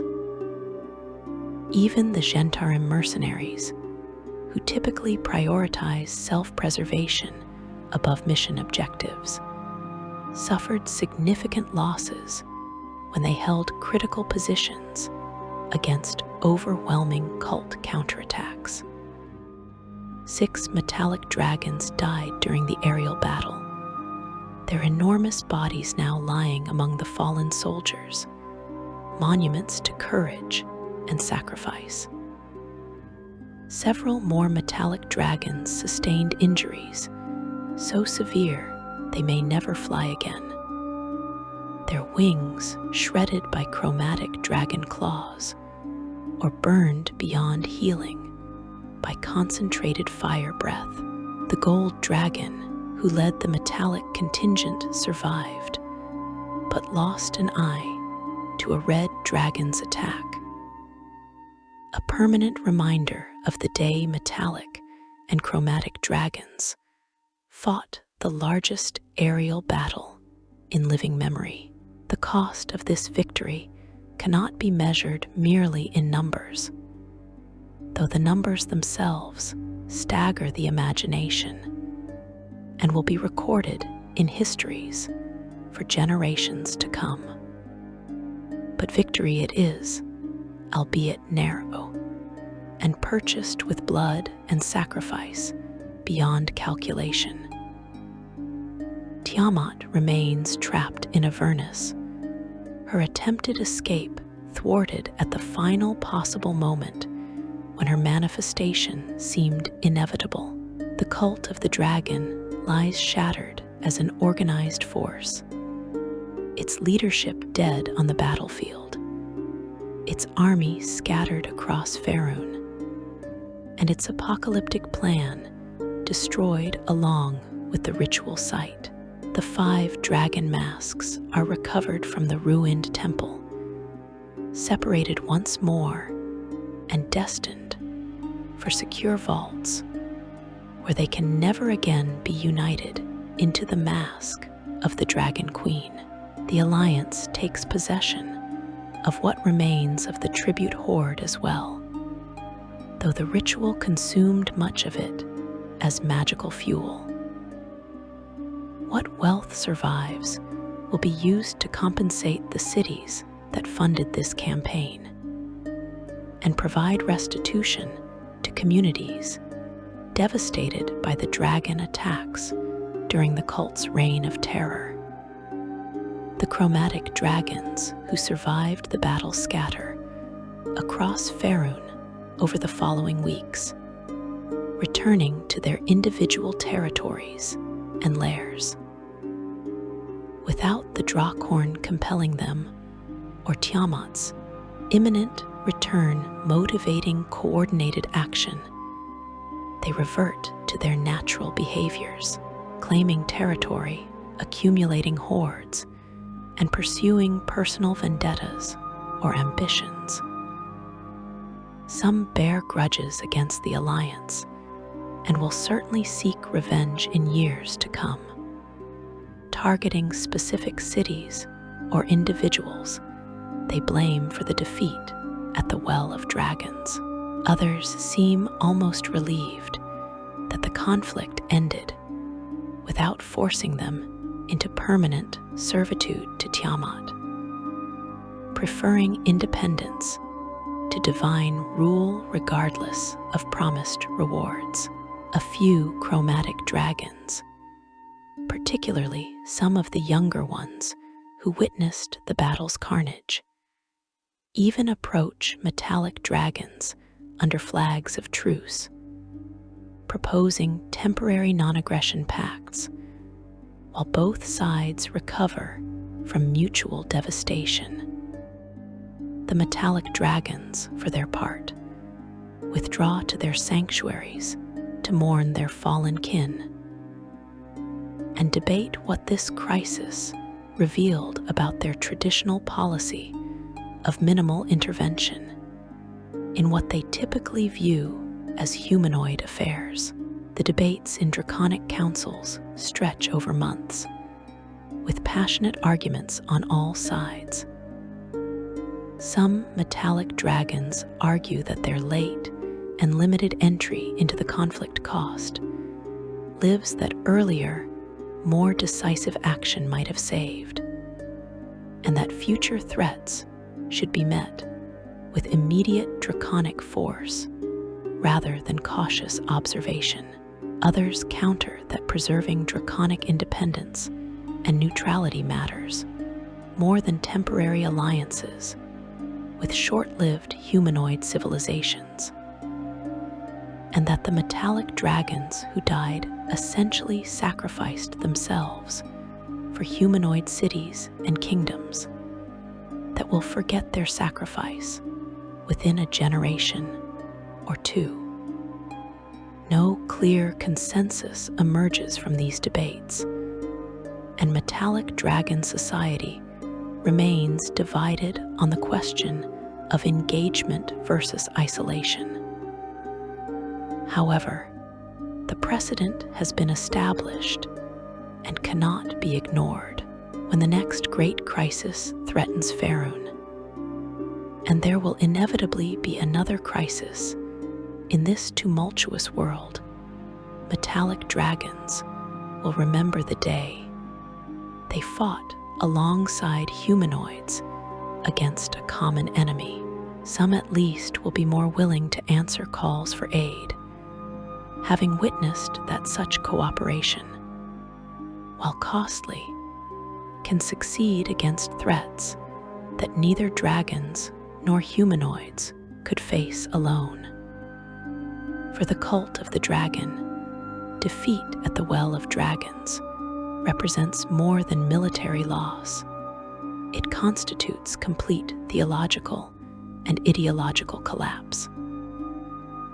The surviving cultists scatter like leaves before a storm, many abandoning the organization entirely, renouncing their vows to Tiamat, and attempting to disappear into normal society before Alliance authorities can identify and arrest them. Others attempt to rebuild the cult's shattered networks, but find few willing to follow leaders whose grand promises of dragon rule and divine favor ended in catastrophic failure and the deaths of thousands of believers. The schism between those who believed in Draakhliches and those who worshipped Tiamat flares up again with renewed violence as both factions blame each other for the disaster, each claiming that if only their interpretation had been followed exclusively, success would have been inevitable. Neither side wins this renewed civil war because there is no longer a unified cult of the dragon to fight over. Instead, the organization fragments into dozens of splinter groups scattered across Faerun, each pursuing its own vision of draconic supremacy or dragon worship. None commanding the resources, organization, or unity that once made the cult such a formidable threat to civilization. Some splinter groups continue creating Draakhliches, returning to Sammaster's original vision with renewed conviction. Others maintain worship of Tiamat, but on a much smaller scale, establishing hidden shrines and conducting secret rituals that pose no immediate threat to anyone beyond their immediate vicinity. A few cult remnants abandon draconic themes entirely, transforming into ordinary criminal organizations that happen to have experienced leadership and accumulated resources. Some former cultists genuinely reform, recognizing that their devotion to Tiamat and service to the cult led them to commit atrocities they now struggle to accept or justify. These individuals seek redemption through service to good causes, offering their knowledge of cult operations to help Alliance authorities track down remaining cult cells, or performing penance through charity work and aid to the communities they once terrorized. Many settlements understandably refuse to trust these reformed cultists, regardless of their apparent sincerity. And some former cult members face vigilante justice from those who lost loved ones to dragon attacks or cult raids. Others simply become ordinary criminals, using skills learned in cult service for mundane theft, smuggling, and violence rather than apocalyptic purposes. A dangerous few cultists, the most deluded or fanatical believers, continue insisting that Tiamat will return, that the setback at the Well of Dragons was merely temporary, and that the faithful must prepare for her second coming. These remnants pose ongoing security concerns in various regions, conducting small-scale attacks, attempting to recover dragon masks from their secure locations, or seeking other methods to contact their imprisoned goddess. However, they lack the organization, resources, and leadership to threaten anything beyond local communities. And Alliance intelligence services monitor these groups carefully to prevent any resurgence of coordinated cult activity. The Sword Coast itself begins the slow, painful process of recovery and rebuilding in the months and years following the battle at the Well of Dragons. The dragon attacks cease almost immediately once word spreads that the ritual failed and the cult has collapsed, allowing refugees to return home, or at least assess what remains of their former lives. Many communities have been destroyed beyond any hope of recovery, their populations scattered, their buildings burned to foundations, their fields and forests devastated by repeated dragon attacks, or poisoned by acidic breath and toxic magic. These places become ghost towns, abandoned settlements that future adventurers and explorers will discover as ruins, wondering what catastrophe befell them. Other communities survived relatively intact through combination of luck, strong defenses, or simply not being targeted by the cult's coordinated attacks. These fortunate settlements now experience rapid growth as displaced populations seek new homes and opportunities to rebuild their lives.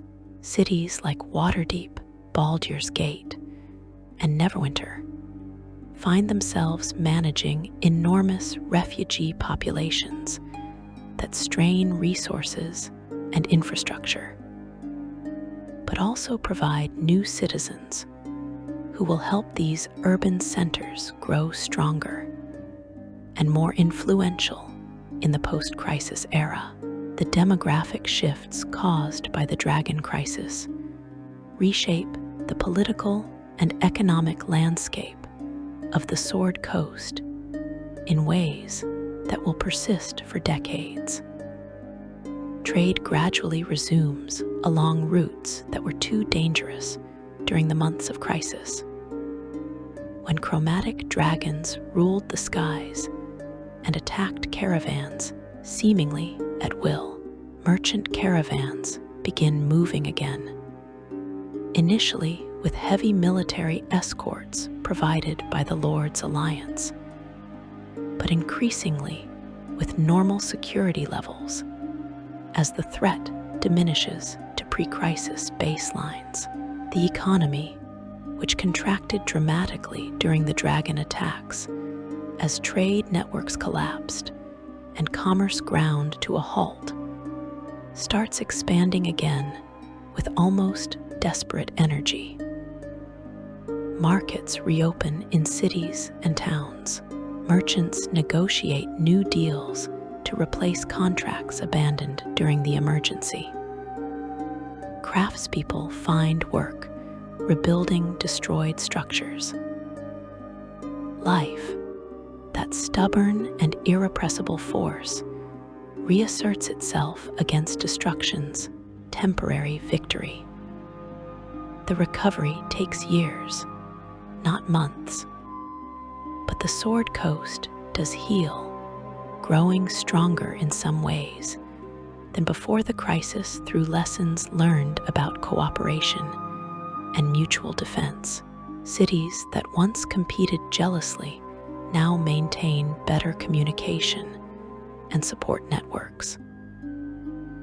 The understanding that a threat to one settlement can quickly become a threat to all has fostered greater regional solidarity than existed before Severin began gathering the dragon masks and summoning dragons to his banner.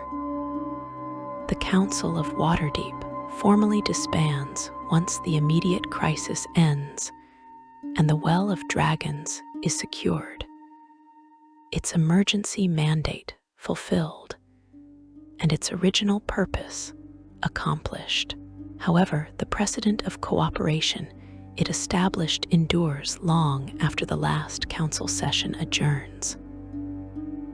The various factions, Harpers, Order of the Gauntlet, Emerald Enclave, Lord's Alliance, and even the Gentarim, maintain significantly better communication and coordination than existed before the crisis forced them to work together. Representatives continue meeting informally to share intelligence about emerging threats, coordinate responses to problems that cross factional boundaries, and maintain the relationships forged in the desperate struggle against the cult. When new threats inevitably emerge in Faerun, as they always do in this dangerous and tumultuous world, these organizations prove more willing to share information and coordinate responses.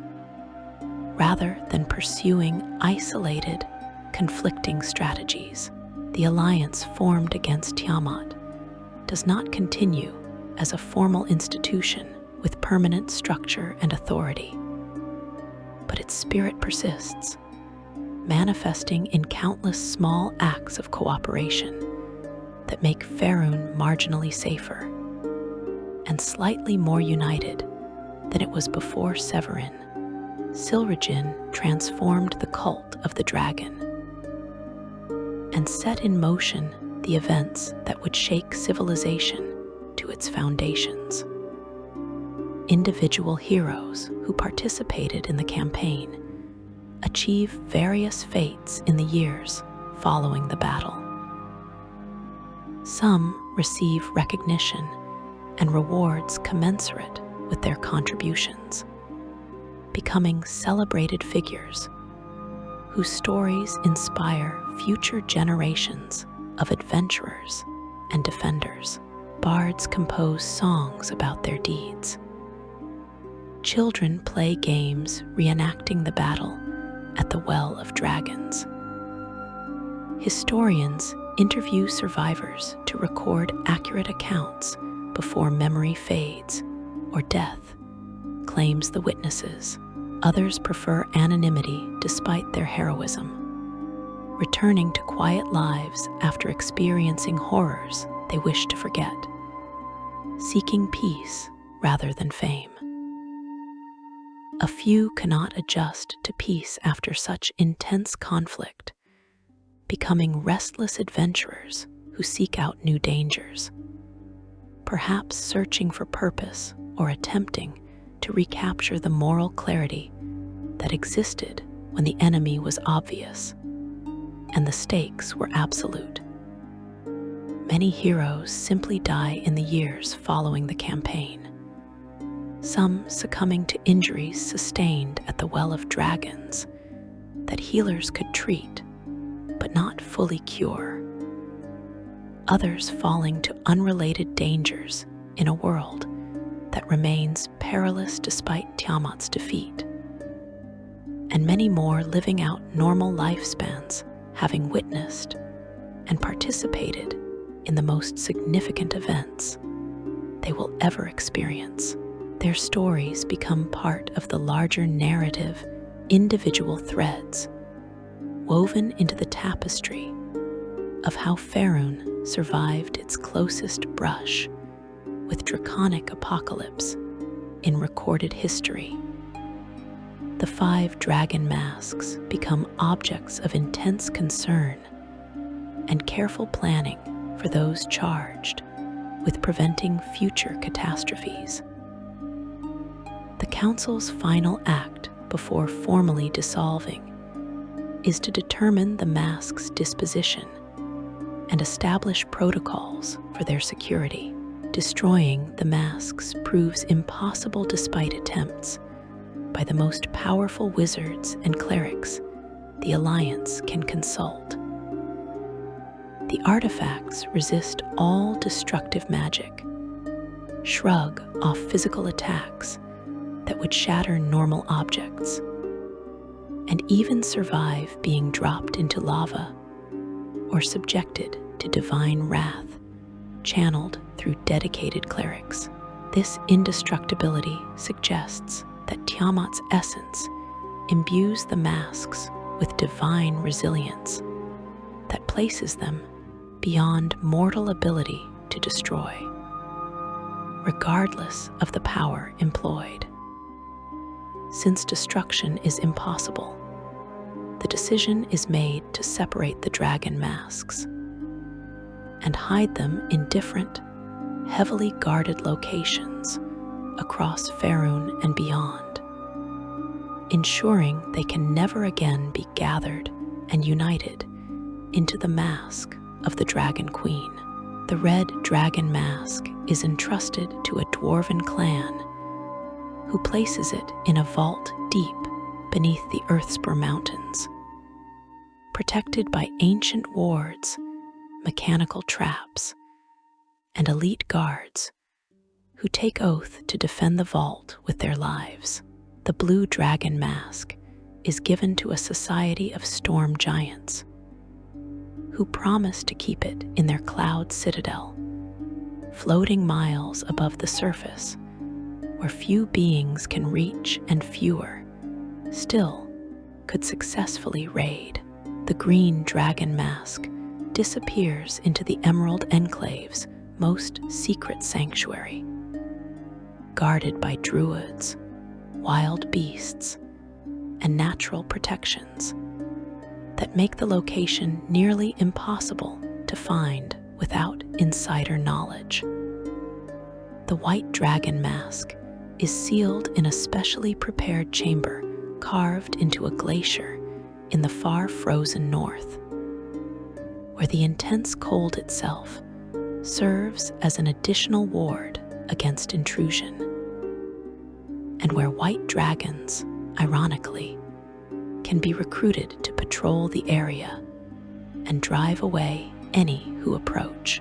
The black dragon mask finds a home in a hidden Harper archive, protected by layers of illusions, magical wards, and deliberate misinformation about its true location, spread through false documents and planted rumors designed to send potential thieves searching in entirely wrong regions. These elaborate precautions reflect hard-earned wisdom purchased with blood at the Well of Dragons.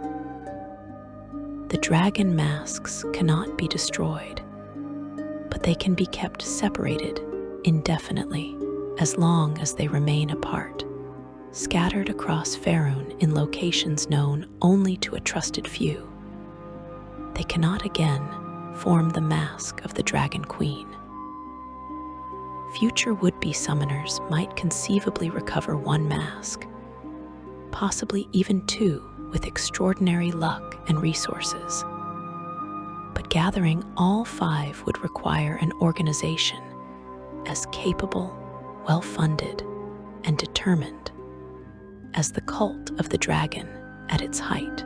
The defenders of Faerun now understand the warning signs to watch for: the sudden interest in dragon lore, the appearance of dragon-themed cults, unusual activity around known dragon lairs, and most importantly, any indication that someone is searching for the dragon masks themselves. Tiamat herself remains imprisoned in Avernus, bound by infernal contracts and the fundamental laws that govern the planes. But her fury at her near freedom and subsequent banishment echoes across dimensions wherever draconic magic is strong.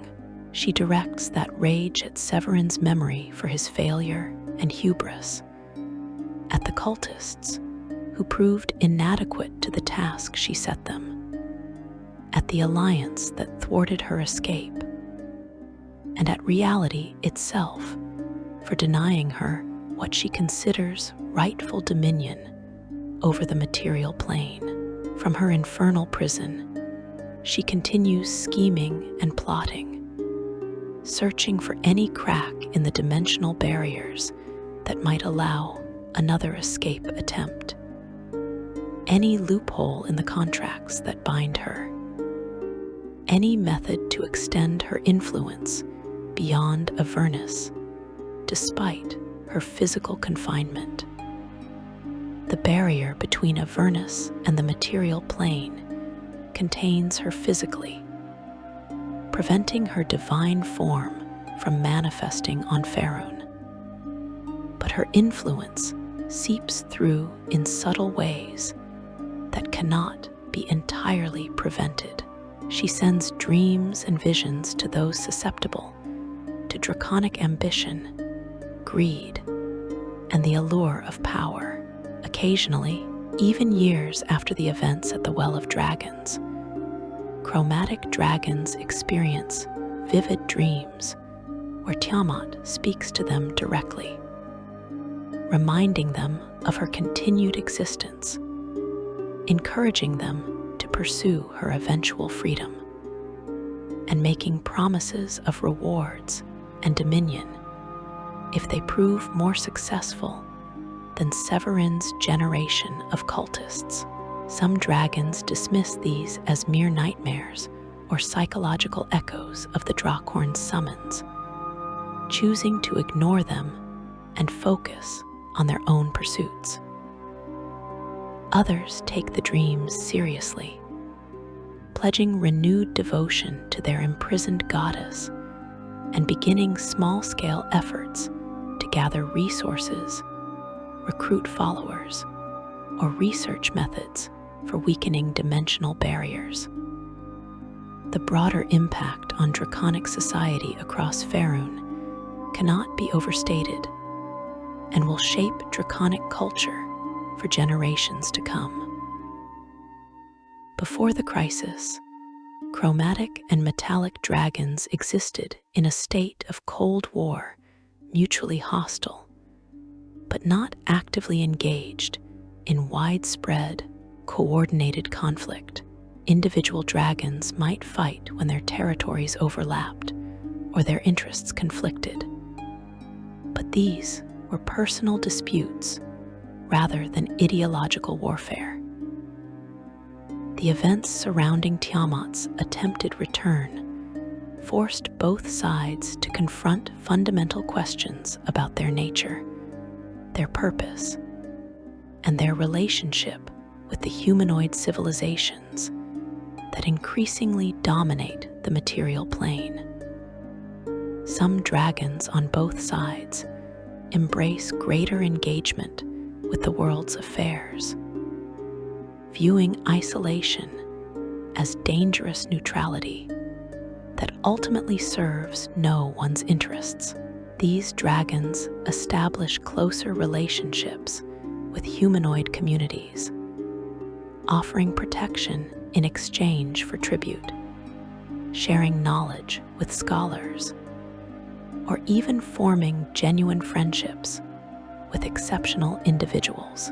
Other dragons retreat further into seclusion, traumatized by the conflict's scale and intensity, determined to avoid any future involvement in wars between gods and mortals.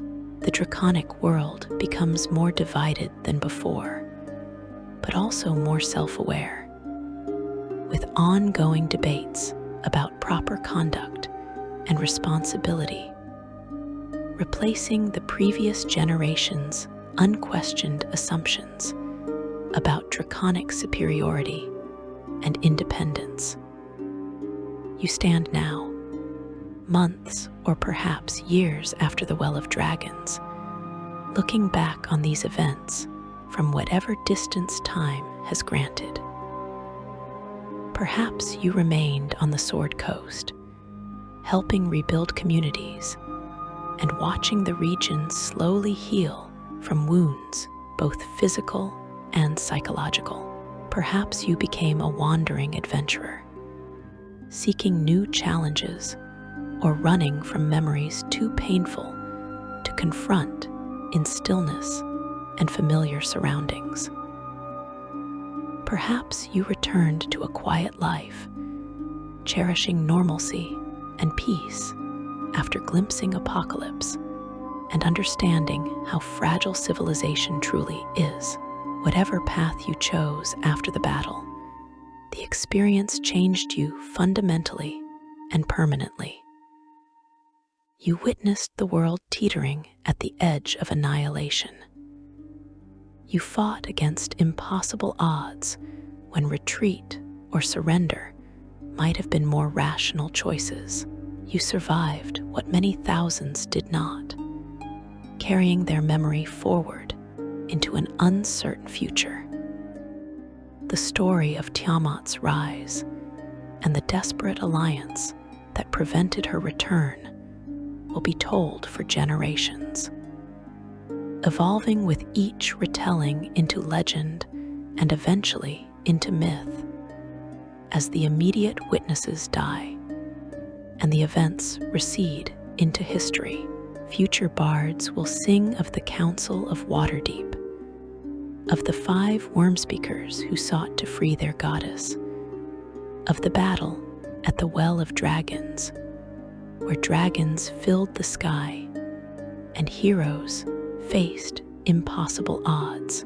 Some details will be embellished in the retelling, others forgotten or deliberately altered. But the core truth will persist through all variations. When civilization faced its darkest hour, when chromatic dragons filled the skies, and the dragon queen herself nearly broke free from her infernal prison, ordinary people became heroes. Fractious factions found unity in shared purpose, and courage proved sufficient to hold back annihilation one more time. This is not a story with a completely happy ending, because reality rarely provides such tidy conclusions. Too many died whose names will never be recorded in histories. Too much was destroyed that can never be rebuilt or replaced. Scars remain, both physical and psychological, that may never fully heal regardless of time's passage or healing magic's application. The world that emerged from the crisis is not the same world that entered it, and some things that were lost can never be recovered, but it is a story of survival against terrible odds, of resilience in the face of seemingly inevitable defeat, of the stubborn refusal to surrender even when surrender seems like the only logical choice. It is a reminder that apocalypse, while always possible in a world of magic and gods and ancient evils, is not inevitable, and that hope matters especially when hope seems foolish. The world continues turning. The Sword Coast rebuilds. Dragons return to their lairs and their individual pursuits. Tiamat rages in her prison, plotting and dreaming of freedom, and you carry forward the knowledge that you lived through history's crucible and emerged changed but unbroken. Bearing witness to the day the Dragon Queen almost rose, and the alliance of unlikely allies who ensured she did not. Your story, like thousands of others who fought at the Well of Dragons or supported the campaign in countless ways, becomes part of Faerun's living history, a testament to what mortals can achieve when they stand together against darkness. If you enjoyed this deep dive into the Rise of Tiamat, please consider liking this video and subscribing to the channel for more dungeons and dragons lore explorations. Share your thoughts in the comments about this apocalyptic moment in Forgotten Realms history, and let me know what other topics you would like to see covered in future videos. Thank you for watching, and until next time, may your dice roll high and your adventures be legendary.